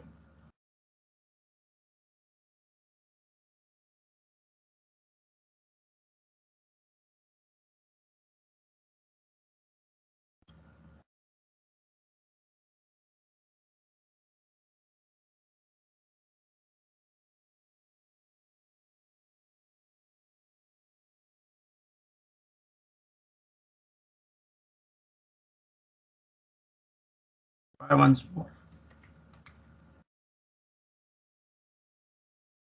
Okay. Restart Visual Studio once.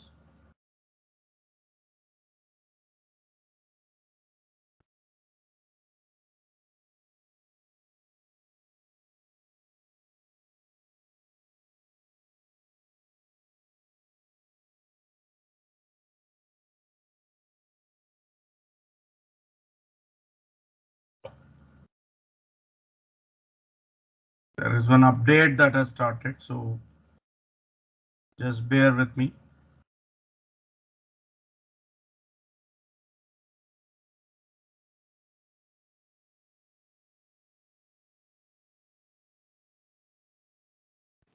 What did you do? Because I also got the same error. Okay. I also got the same error. No, I'm just trying to restart Visual Studio and try it. Okay. Ideally, we shouldn't get that error. So let me see what's wrong. So once I get the solution, I can tell you. Is it like all of you are getting the error or only few? Getting the error, sir.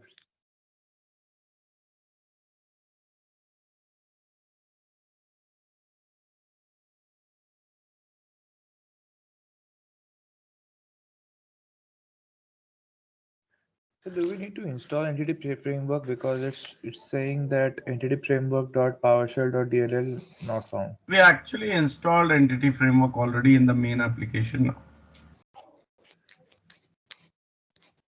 It might be the issue with some dependency, some new dependency it might be looking for. Let's see. We'll fix it.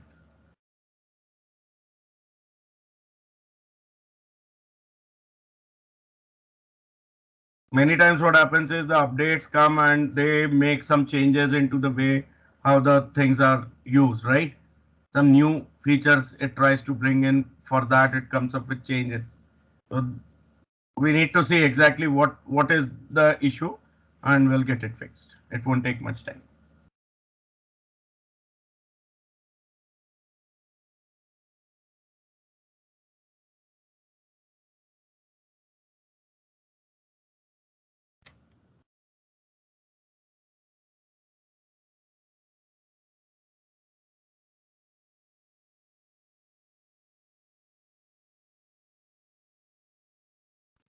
So we installed entity framework package in DAL and the main project. Main project, yes. Yeah. Okay.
Okay, this is completed. Let me start Visual Studio.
Okay, still the same error.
Sir, after downgrading the package, it works.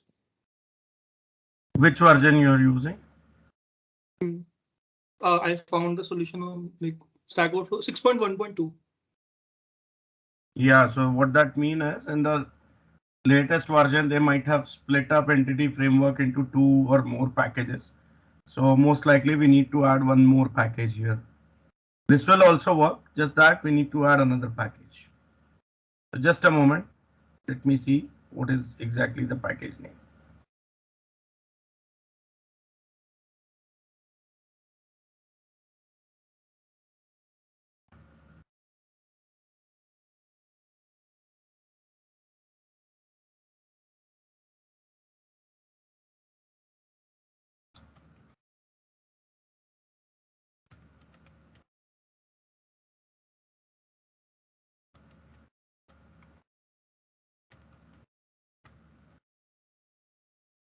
Ours is 6.4.4, right? Yes, sir.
This could be due to some bug also.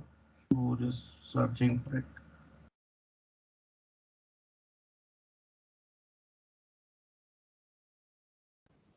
Sir, would degrading the package cause any issues? Not really, until and unless you are not using some newer features. So for now, whatever we are using is not having any dependency on any newer feature as of now. Okay. So what's it saying is that you don't need to run enable migration. You can just do add migration thing if you're using 6.4 and above, 6.4 especially. Can you share the link? That could be the case because in .NET Core we don't require enable migrations at all. .NET Framework required it, so this recent update may have removed enable migrations as well.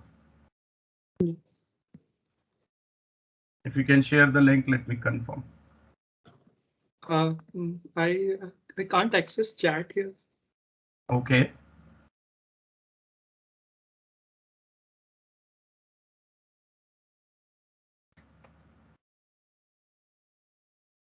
I just did a Google search of enable migration 6.4.4. Yeah, but in the console application, we actually used enable migrations, right? Yeah, yeah. And it was the That's same what version actually. So that's why I want to confirm. So what is the migration that you wanted to add here after enabling? It is just add migration initial create like what we did earlier.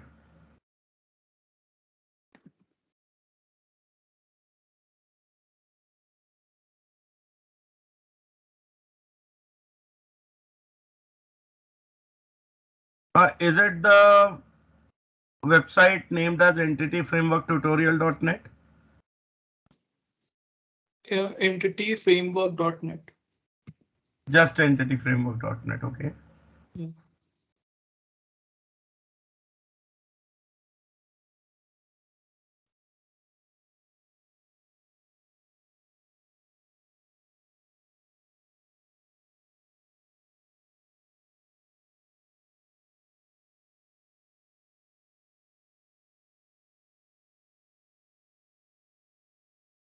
Okay, so let's try adding the migration directly. I'll say CLS add migration initial create.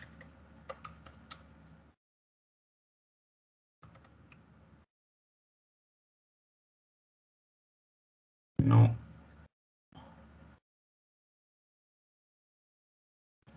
It's the same error actually.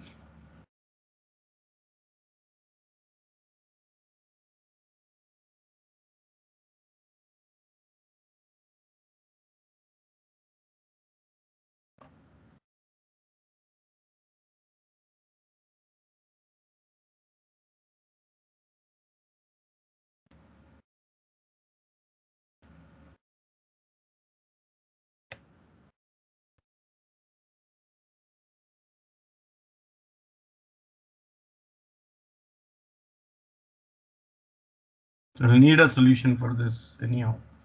Just add migration directly also is not working, right?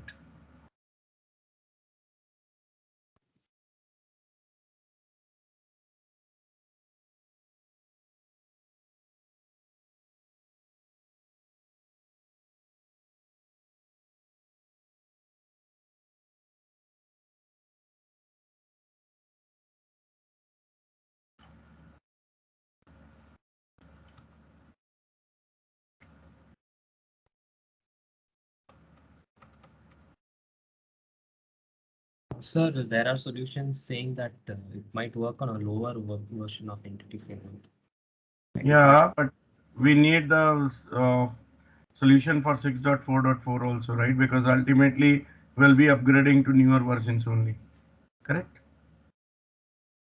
Older versions will go out of support early and then there will be security challenges. Yes or no?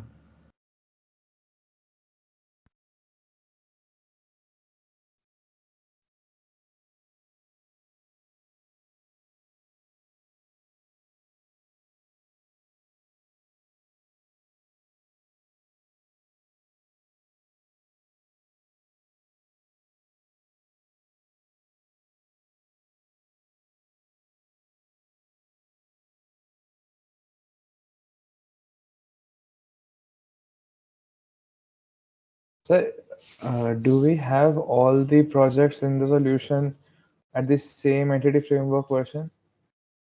Yes, we added the So latest why? version only, right? Yes, I know, but why is EF 6.1.3 showing up? Here it is 6.4.4 in the DAL, and the CRUD application also. Oh yeah, that could be the issue. I don't know for MVC application why it took 6.1.3. Okay, that 6.1.3 is continuously showing up. Can we change it? we can. So good observation, in fact, because while installing we selected latest version only, right? So something may have changed it. Let's go back to package manager. Installed. This is for main application. I'll look for entity framework. Here we have 6.4.4 latest table update.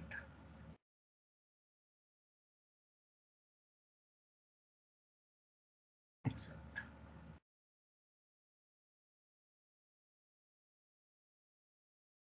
That code generation, automatic code generation while adding the controller probably might have changed this.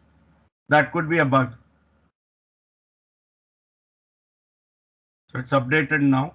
Let me see if it works.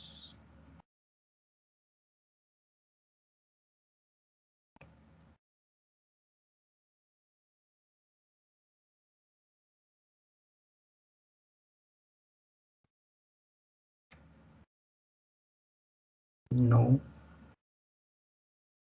still the same error.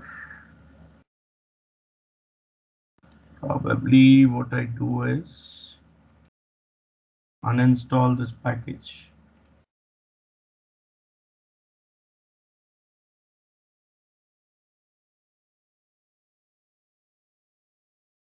And then install it fresh.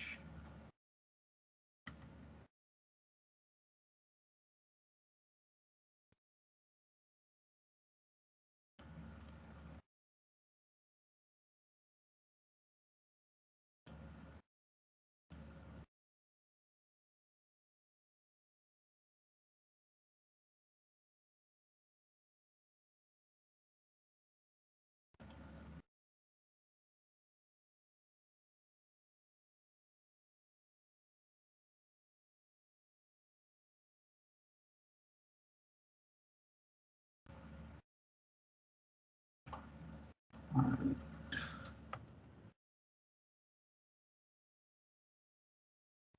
okay, it is still the same.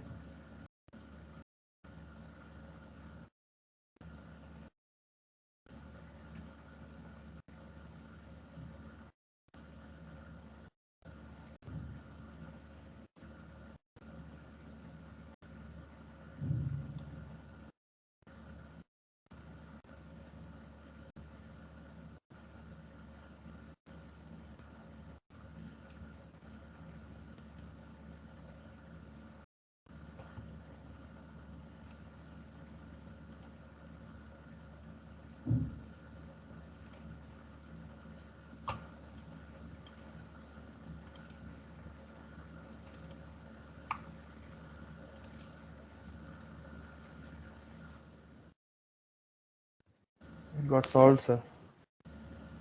Hmm? Uninstalling the application, uninstalling the EF package from the file actually solved it. I uninstalled and reinstalled 6.4.4 of entity framework. It didn't for And me. then It didn't do it for me.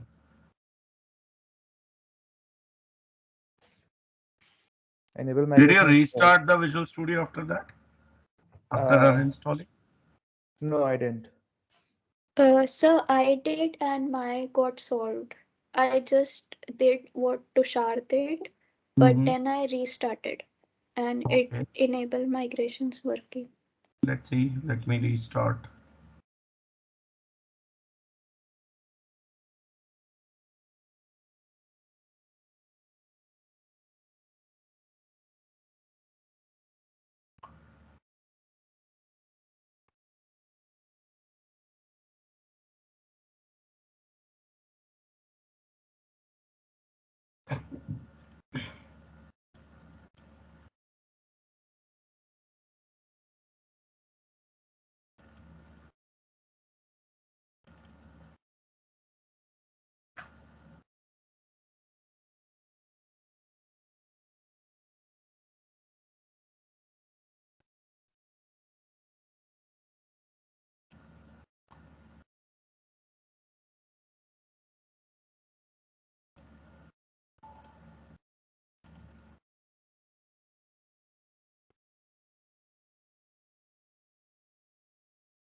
Yeah, this seems to be working. So what I did is I uninstalled the entity framework package from both the projects, restarted Visual Studio, and then reinstalled the packages in both of the projects again, starting with the DAL first and then last into the CRUD. So enable migrations has worked. I go for add migrations, and followed by initial create. That's a clear case of bug, nothing else. The code generation tool modified the version back to older version, and that all created the mess. Most likely it will be fixed in the upcoming versions, or some package that is installed for Visual Studio will get that update once it is reported. Okay? Sir, I have a problem here. So Yes. in the connection string, I gave multiple access result set instead of multiple active result set. Change that. So the enable migrations didn't work, but then the web configure file has changed a lot. So I can't find the connection strings. Okay, can you share your screen?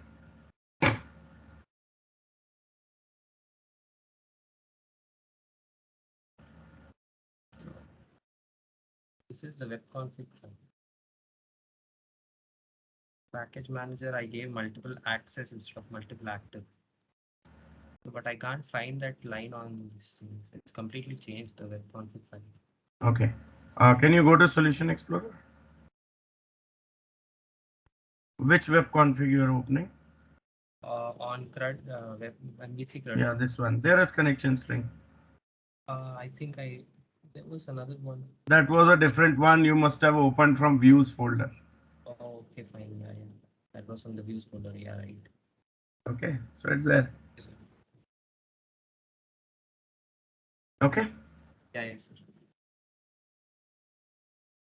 I hope everyone got the solution with uninstalling the package from both projects, restarting Visual Studio once and reinstalling them first in DAL and then in the main project. Solves the issue. So enable migrations followed by add migration, the name of the migration, and then update database. So our database gets created. Then we just need to run the application here.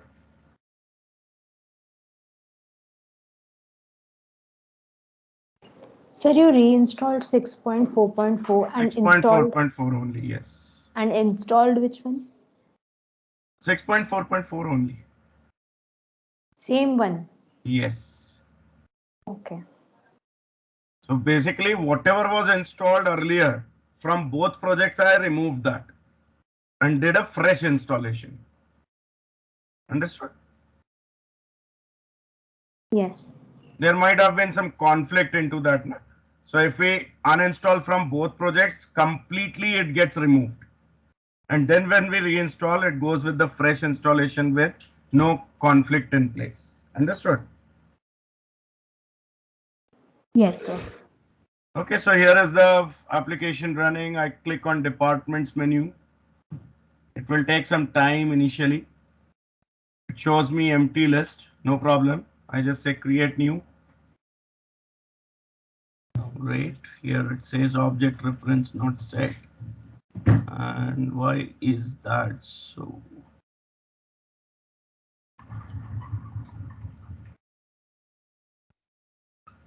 Wait.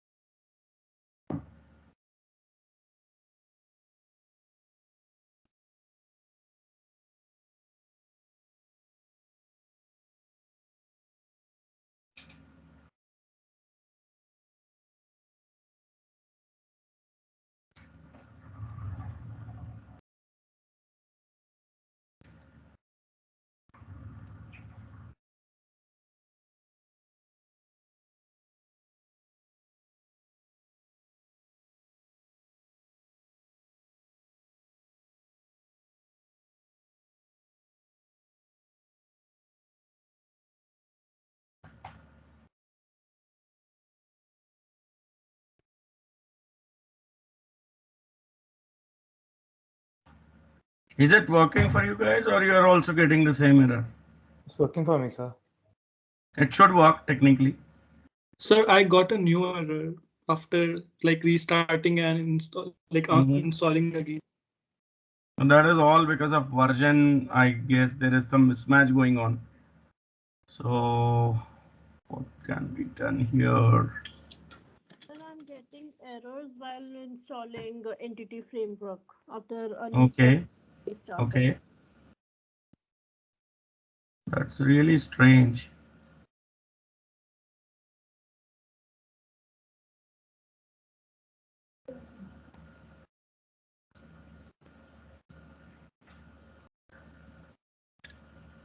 All code is fine. There is no problem at all.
If it has worked for this, it should work for this also.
Okay.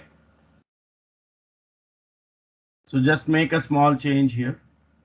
Go to your department's controller, go to the create action method, and you will find return view without parameter, right?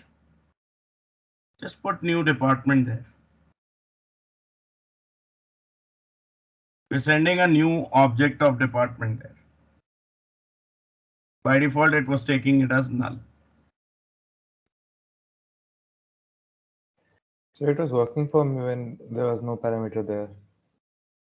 Now that again could be a change in the version. You downgraded to the earlier version, right, Tushar? No, I didn't. I kept it 6.444. Yeah, maybe then some mismatch. So anyways, this is not a bad thing. This is actually something suggested. I used to do it in my couple of projects actually, some 4 or 5 years back. We had a different kind of issue, but this is something which solved it, and that's why I put it. So there won't be any side effect. Practically, what is happening in my case is it is not able to do on its own. So I forcefully did it myself. So in your case also, it is being done just by the system. Understood? Yes. So whoever is getting error like what I was getting, null reference exception, can try this. It should fix it. Sir, one question. How did you like this page? How did you get this page? Just click on departments menu. You have a menu, right? Like the whole local, like this whole web page. How did you get? Start the program. You will get the browser automatically up and running. Okay. Like earlier, we used to get console, right? Yeah, if you start it, it launches the browser.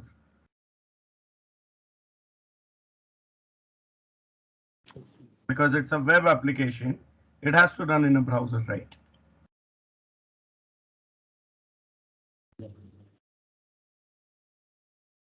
It's working. I'll say department 10, HRD,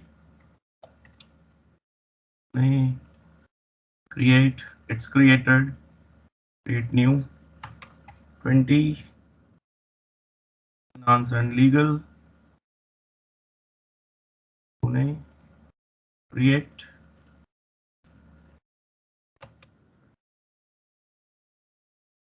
R&D, Pune, create,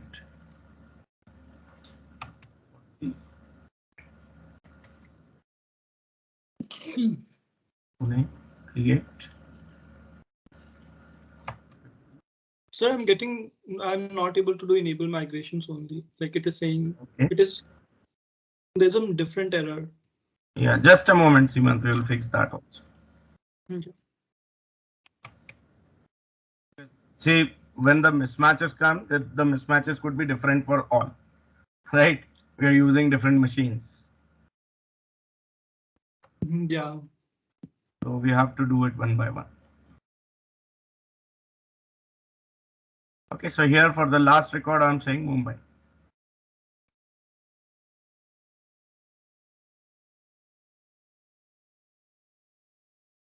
Add it. Now I want to see the detailed view of this. It shows me department number as well. I can click edit from here, or I can click edit from the details page also, one and the same thing.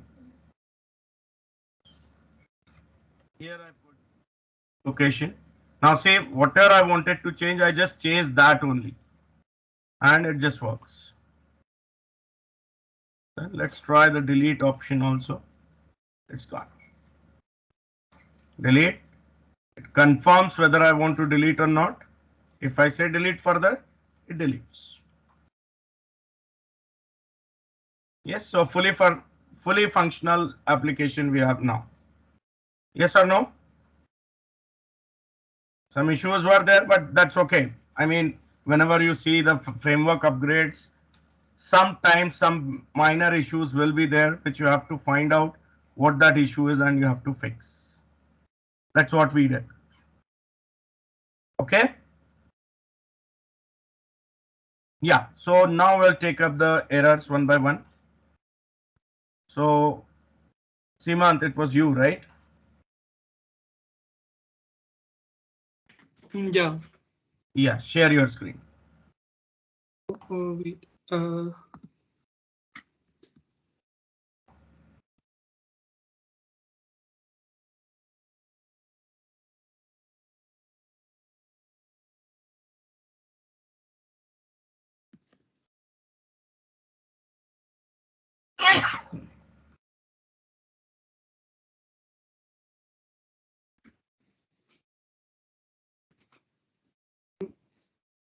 Can you see this one? Is my screen visible? Yeah, just a moment.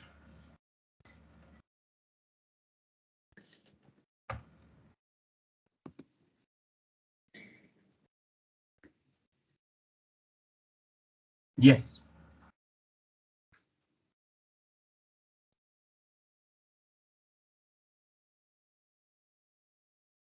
So this is the screen. Just do CLS here and then run the command again.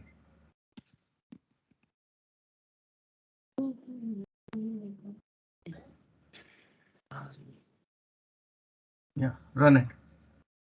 Again? Yeah. And show me the error right from the first line. Yeah, this is the first. Just scroll to the. I'm also getting the similar error. Could not load file or assembly mvc democrat dot dal. Okay, can you go to Solution Explorer?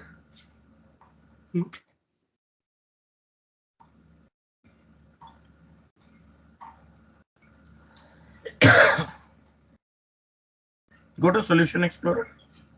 Yeah. Is it not visible? No.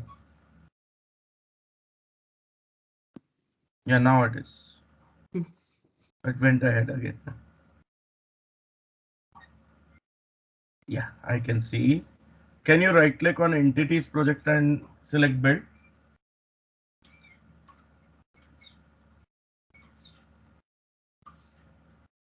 It's failing. No, up to date. Sorry. Up to date. Now expand the references of DAL. References of DAL.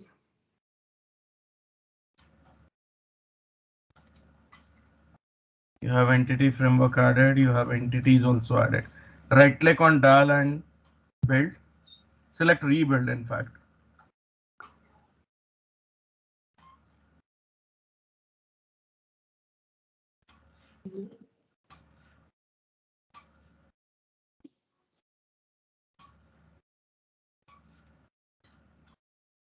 Done? Yeah. Select rebuild, not build. Yeah, I did rebuild only. Still it is showing one up to date? It's saying 2 succeeded. Okay, okay. So it's, I believe, a little lagging here at my end. Okay, go to Solution Explorer again. Go to the references of the main project.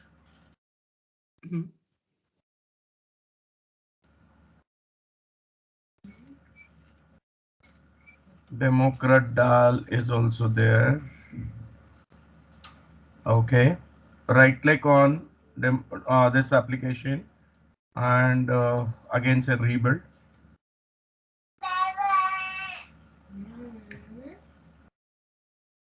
Yeah, 3 succeeded. Okay. Now go to Package Manager console.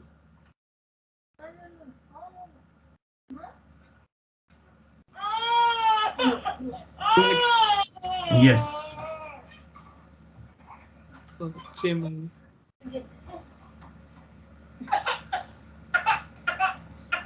Okay. Asp system.reflection target invocation exception.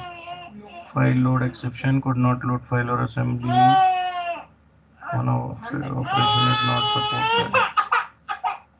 An attempt was made to load assembly from a network location which would have caused assembly to be sandboxed in previous versions of the .NET framework. Is the location of all the three projects the same?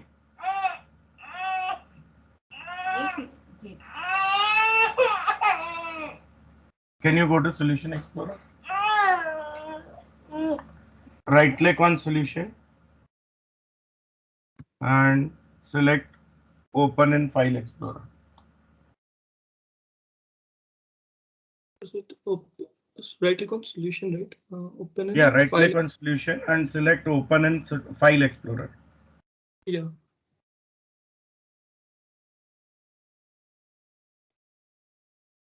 Can you see this folder? Yes, I can. It has something to do with the folder permissions, in fact. Can you make this screen full screen?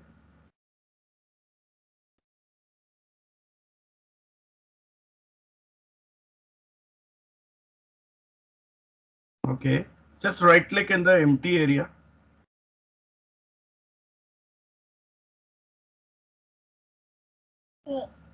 Empty area in the bottom of the screen, right side. Yeah. And select properties. It's read only. Remove that and say apply.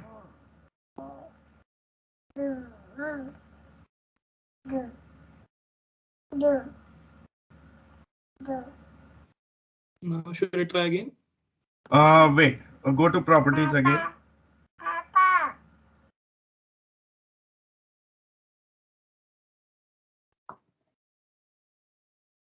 Go to the security tab. It's still read only. Yeah. That's okay, that's okay. Yeah, it is something to do with permissions only. Click on edit. And check the box for full control allow. Apply.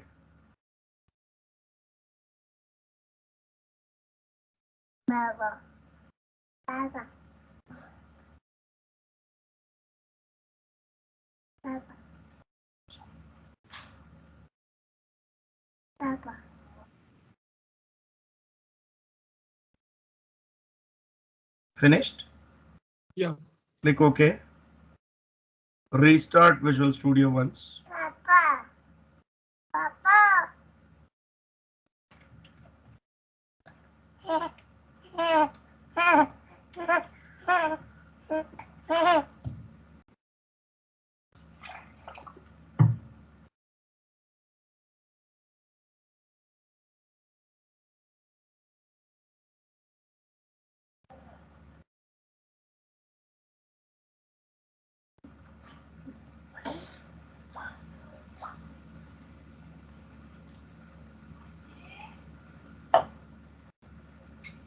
Right?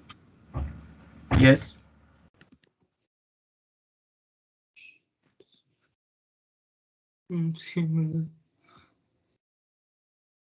Still the same error. Yeah. Okay.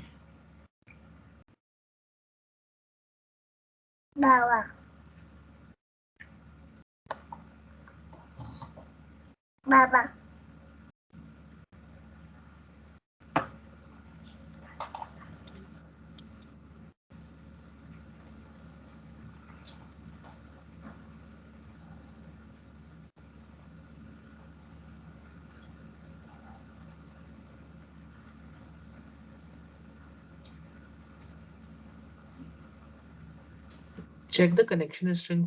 I got the same issue resolved from the connection string. Yeah, go to web config. Web config. Okay.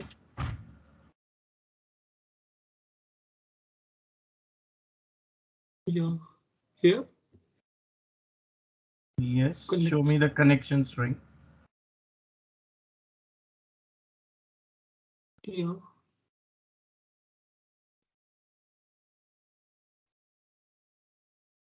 Can you see this one? Yes. That also seems to be okay.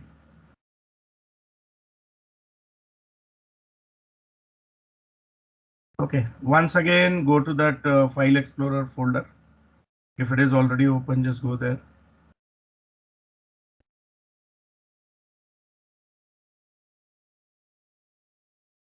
Go to the first folder, MVC Democrat.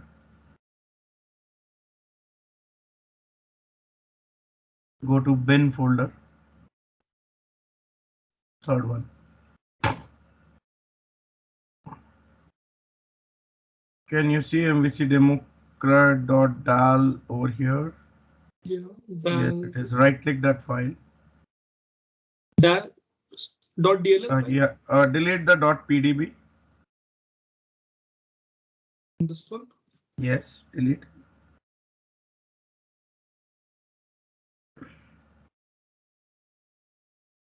Yeah, and Right click I've DLL. opened DLL. No, mvcdemocrat.dal.dll. Yeah. Right click properties.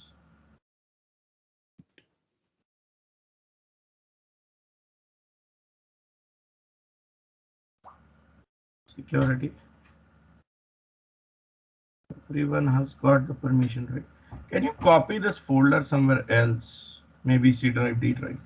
Just cancel this.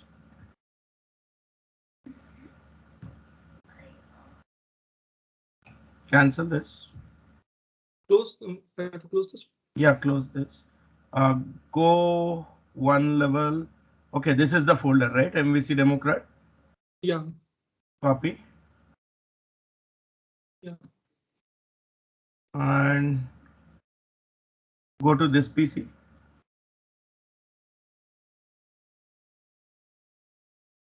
C drive. Paste it here.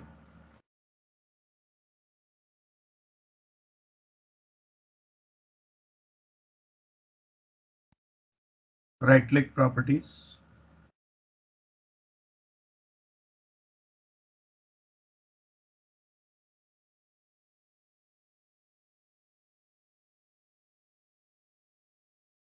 Okay, that's fine. Just click OK. Close Visual Studio.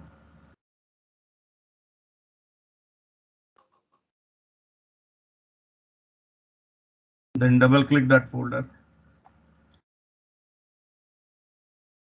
Visual Studio is closed, right? Completely. Yeah. Double click the SLN file.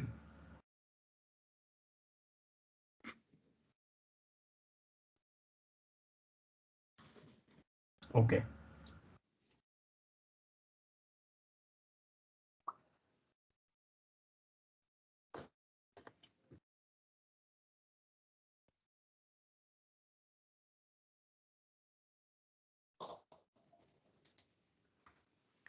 Now try enable migrations.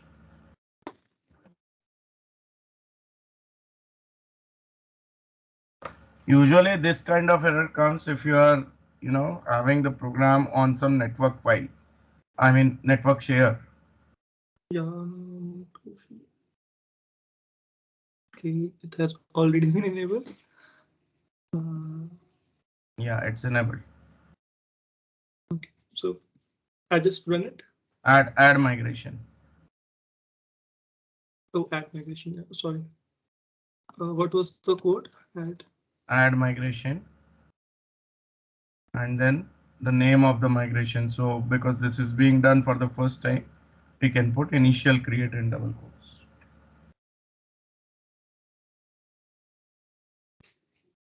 Add migration, not migrations.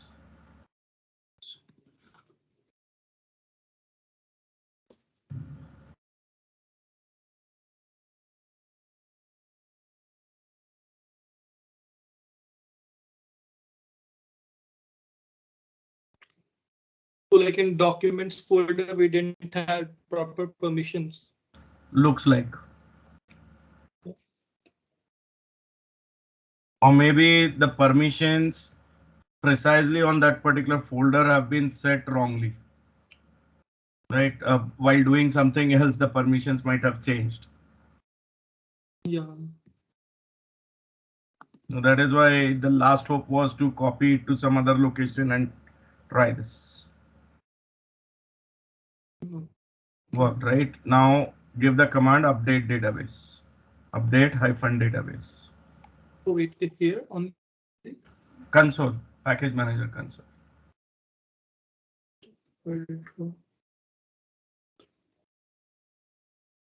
Got closed or what? Can't see. Okay, wait, it's running. Sorry. Yeah, stop the program.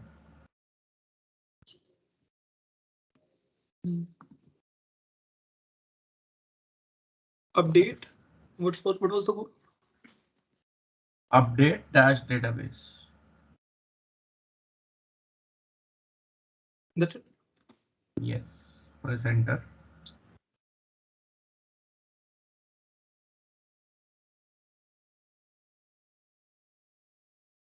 Specify the verbose. That's okay.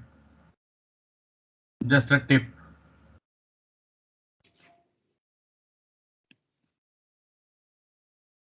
Okay.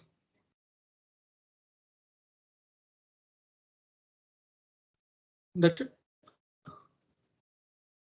Finished, right? Now you can run the application and test.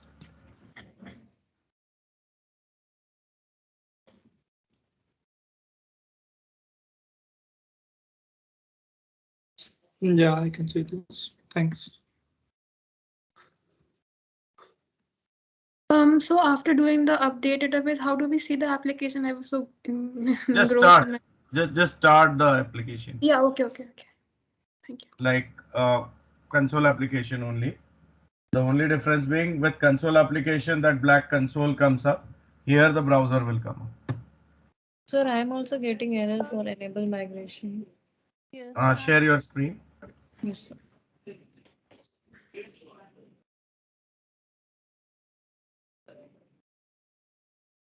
Those who are done can drop out from the meeting, as we are almost done.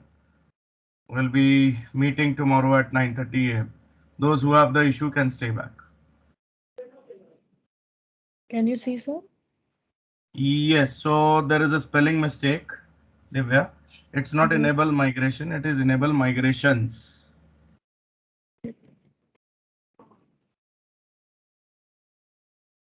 Enable dash migrations.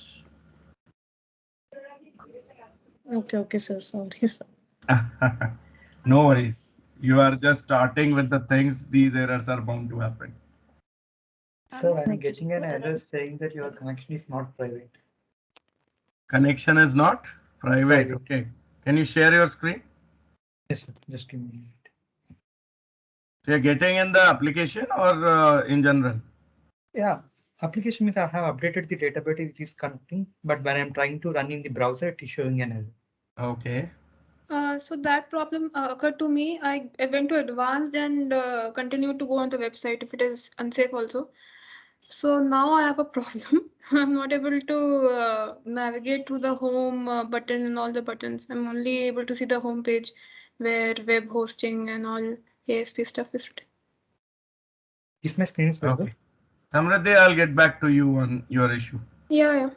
Okay. Okay, so Avinash, just run it. So do I need to click yes? Click yes. Do I need to install it? Click yes. This is because your site has been configured to run on HTTPS. So first time it will do ask these things. Okay then. So I think it will. Once you say it is trusted by your browser, that unsafe option or not private option won't come. If you click no, then the unsafe option will be there. Understood? Yeah, okay. Oh, okay, sir. Thank you. Yeah. Sir, I'm also getting an error. First I was getting the same error as Seemant, but now I'm getting totally different error. Okay, Bhavya, I'll be coming back to you in a short while. Okay, so before Avinash, I spoke to someone. Yeah, I also. Samriddhi. Yeah, I solved my issue. I did not click on the yes button. Okay. Okay, so Bhavya, over to you. Yeah. But my the HTTP the URL is not private. Is it okay? Once you click on yes, it will be HTTPS only. No, it is not. Just make it HTTPS then. Okay. Run the application from the beginning and make sure you click on yes, so that certificate will be installed and then it will be running on HTTPS. I'll do that. Okay, it's okay if it doesn't, but the thing is, HTTPS is a standard these days, right?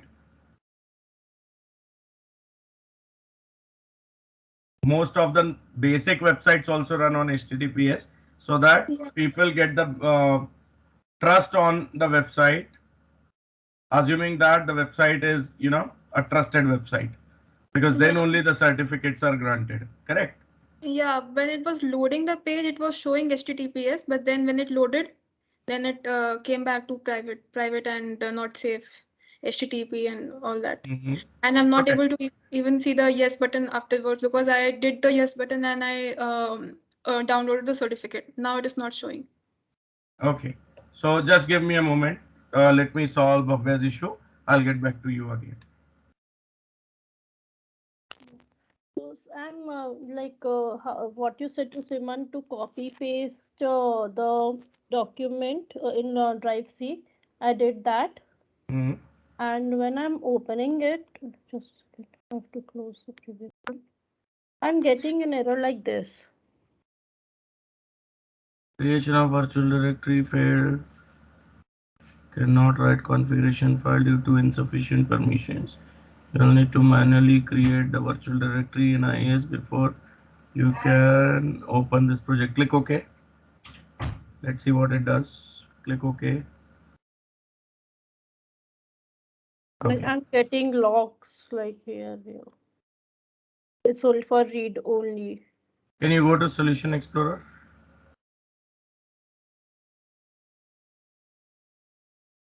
Project. The main project is not loaded at all, right? Let's close this Visual Studio. Go back one level. I mean, onto the C drive. Click on C. Yeah. Right click on the project, the folder that you have copied. Go to Properties. Security. And click on Edit. Select Full Control. Allow. Apply. Continue.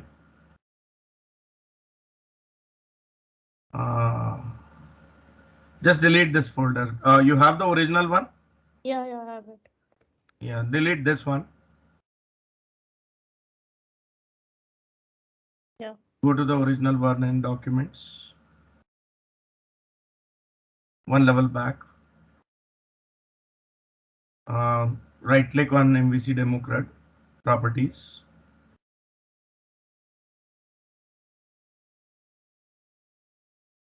Security.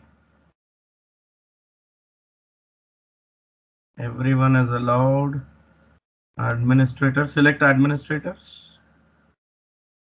Select your username. Bhavya Goyal. That's fine. Click OK. Right click the folder and copy.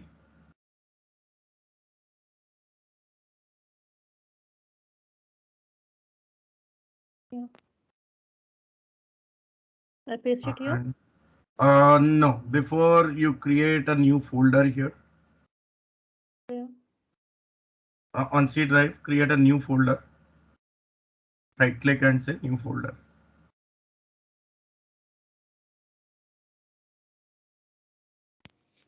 Give some name, let's say demos or something. Right click on demo. Right click on demo. Properties. Security.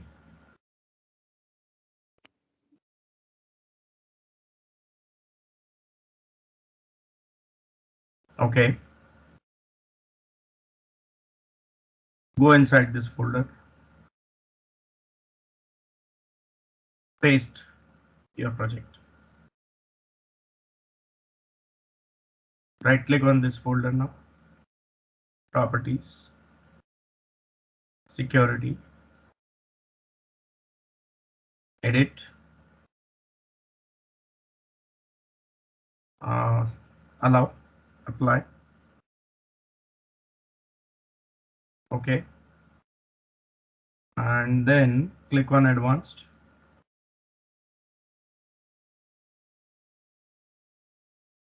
Okay. Click OK. Go to edit once again. Click on add. Type everyone.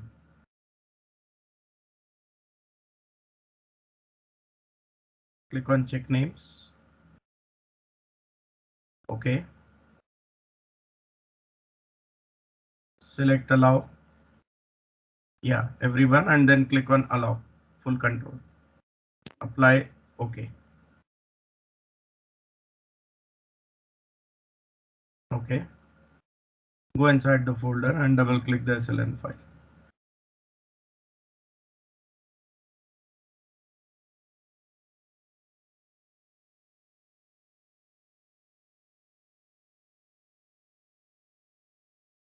Click OK.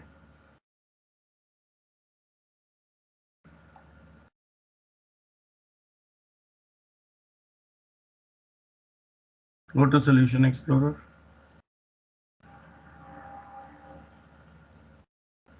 Right click on this failed project. Reload. Okay. Why it is failing? Okay. Close Visual Studio again. And get back to the original folder. Open SLN file from there.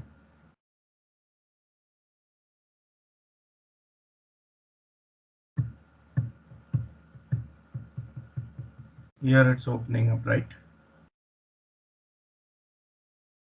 Here also I'm getting read only, but Okay, go to Solution Explorer.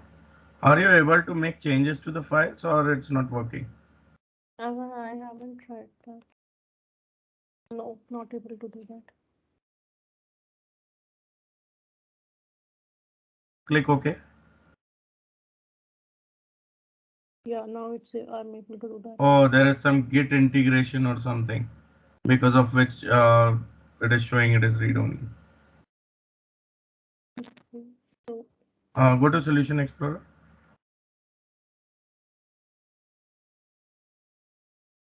Okay, here it's not showing anything. Close Visual Studio once. Go to the original folder, then click Save.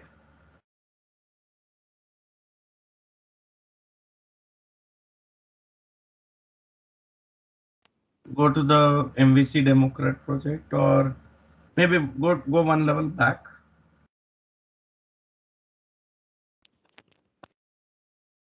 One more level back.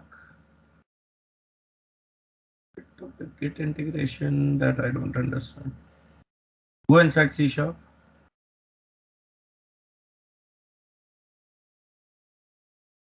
Right click on this MVC Democrat. Properties. Remove read only. And say apply. Then go to advanced. Okay.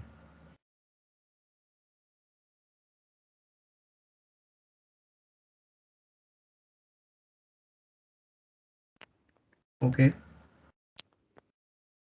Wait. okay. Go to security. Everyone give full control. Edit. Full control. Okay. Apply.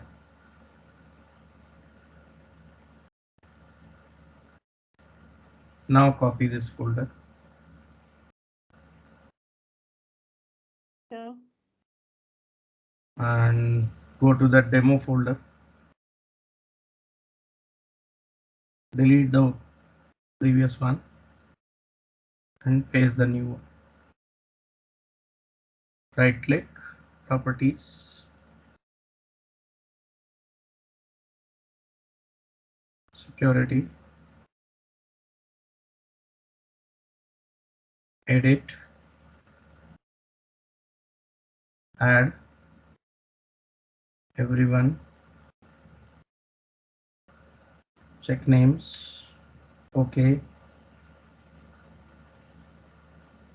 allow all, apply. For everyone you have done that, right? Yeah. Okay. Okay. Double click the folder and double click the SLN file now.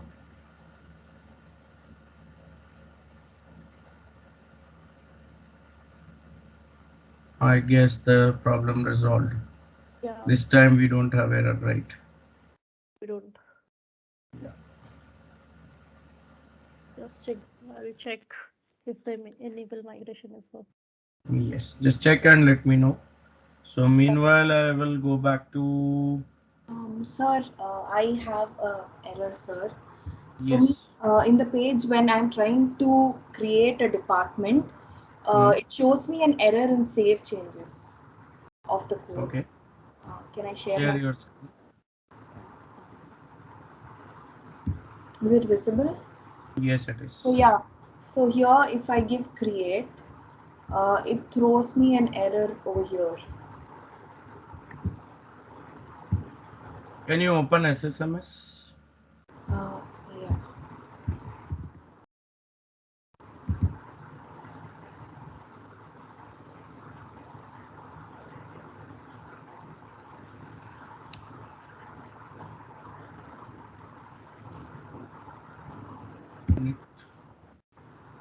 Go to your database, tables, right click your table departments and select top 1000 rows. Let's make it full screen. No data yet, right? Yes, sir. Okay. Close this. Go back to your code now. So what? After enable migrations, we had to write add a migration initial create, right? Correct, correct. And Then after, update database. yeah, so I'm getting an error in update database. It's What it not is showing? recognized. The term update is not recognized as the Update hyphen database. No space. Sir, I don't think I tried that command update hyphen database. I'll just. Yeah, just check. Okay, I don't think I have.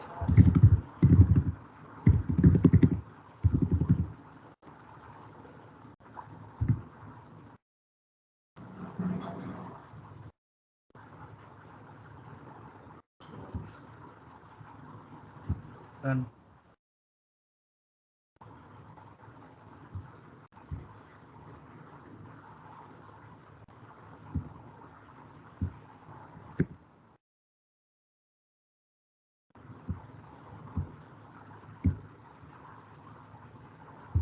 It's still the same Wait, error. wait. Can you click on view details? Oh, wait.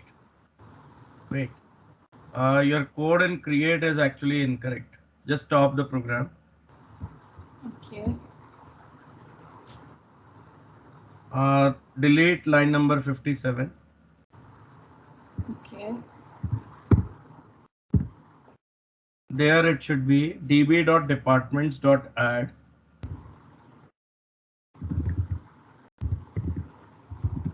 department in parentheses. Okay.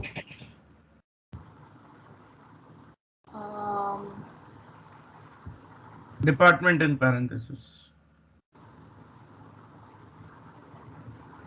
You have add and parentheses, right? Yeah. There you put department. Like this. The parameter which is coming in. Small d and no s. The incoming department you want to add now. Scroll down.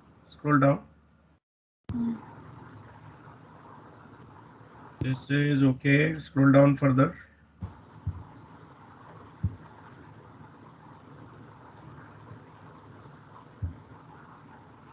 Fine. Scroll down further. Okay. Just run it.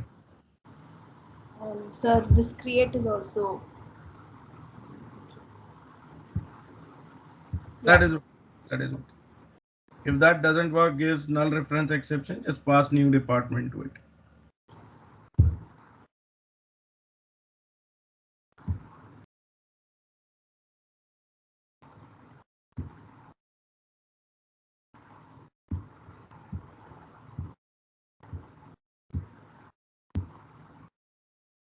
Okay. So I have an issue. So about the HTTP part. Yeah, just one moment. Just one moment.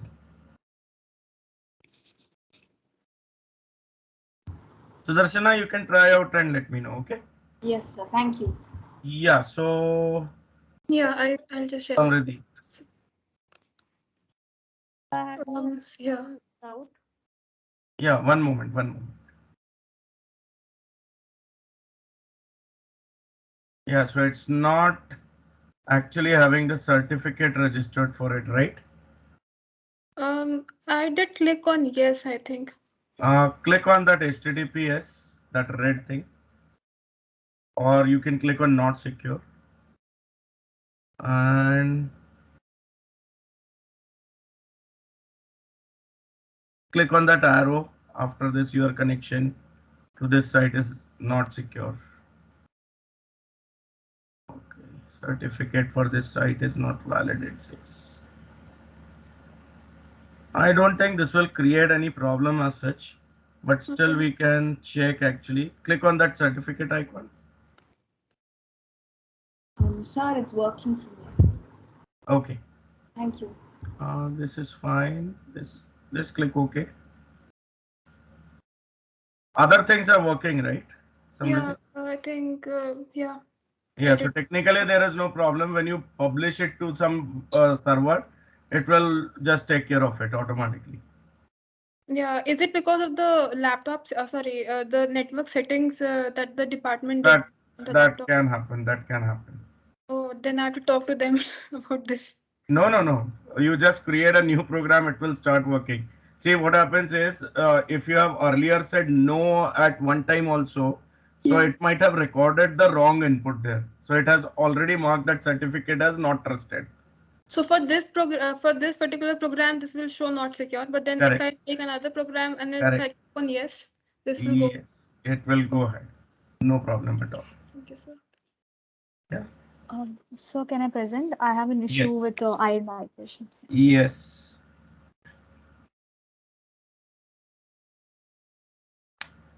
So I'm getting this with add migration and issue create.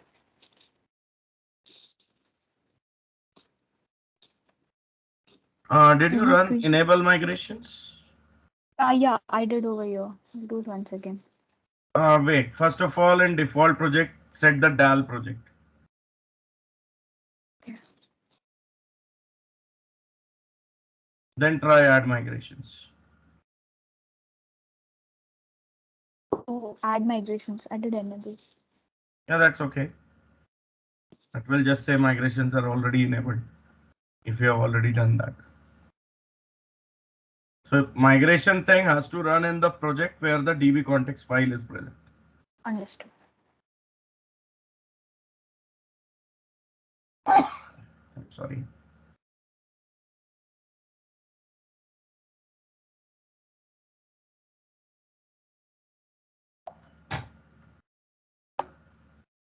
All right, so I'll check and let you know about this. Thank you. I'm having a doubt. Yes. I'll share my screen. Yes, Baba.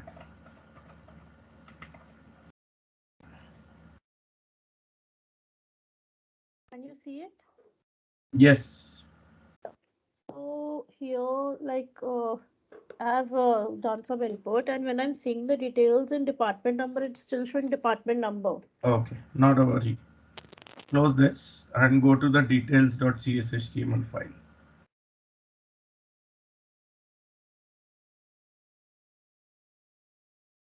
Now see the line number 17. You have again put display name for.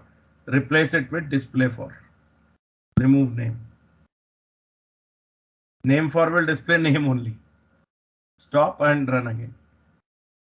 Just First one display is for- okay. First one needs to display the department number, right? The second one has to display the value, correct? Name for displays label and display for displays value. Stop But and why start the again. red lines are coming? That's okay. Just ignore that.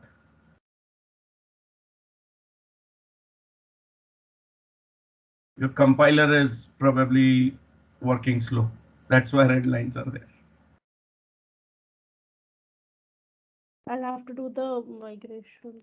No, nothing needs to be done. You just go to any of the code file. Any of the code file, maybe departments controller would be the right. Departments controller and then run it.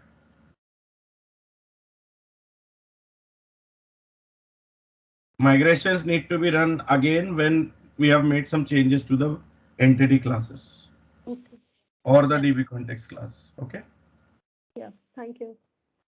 Yeah. It might be the same with delete page also. Can you check? Yeah, it's the same thing. Yeah. I'll do that. Yes. You understood, right? What is the difference between Yeah. display name and display for? Yeah. Display name displays label. Display for displays The value. value. It's good that you get these errors while learning, so you remember it for long. Thank you. Welcome. So see you tomorrow, 9:30 a.m. Yeah. Bye bye.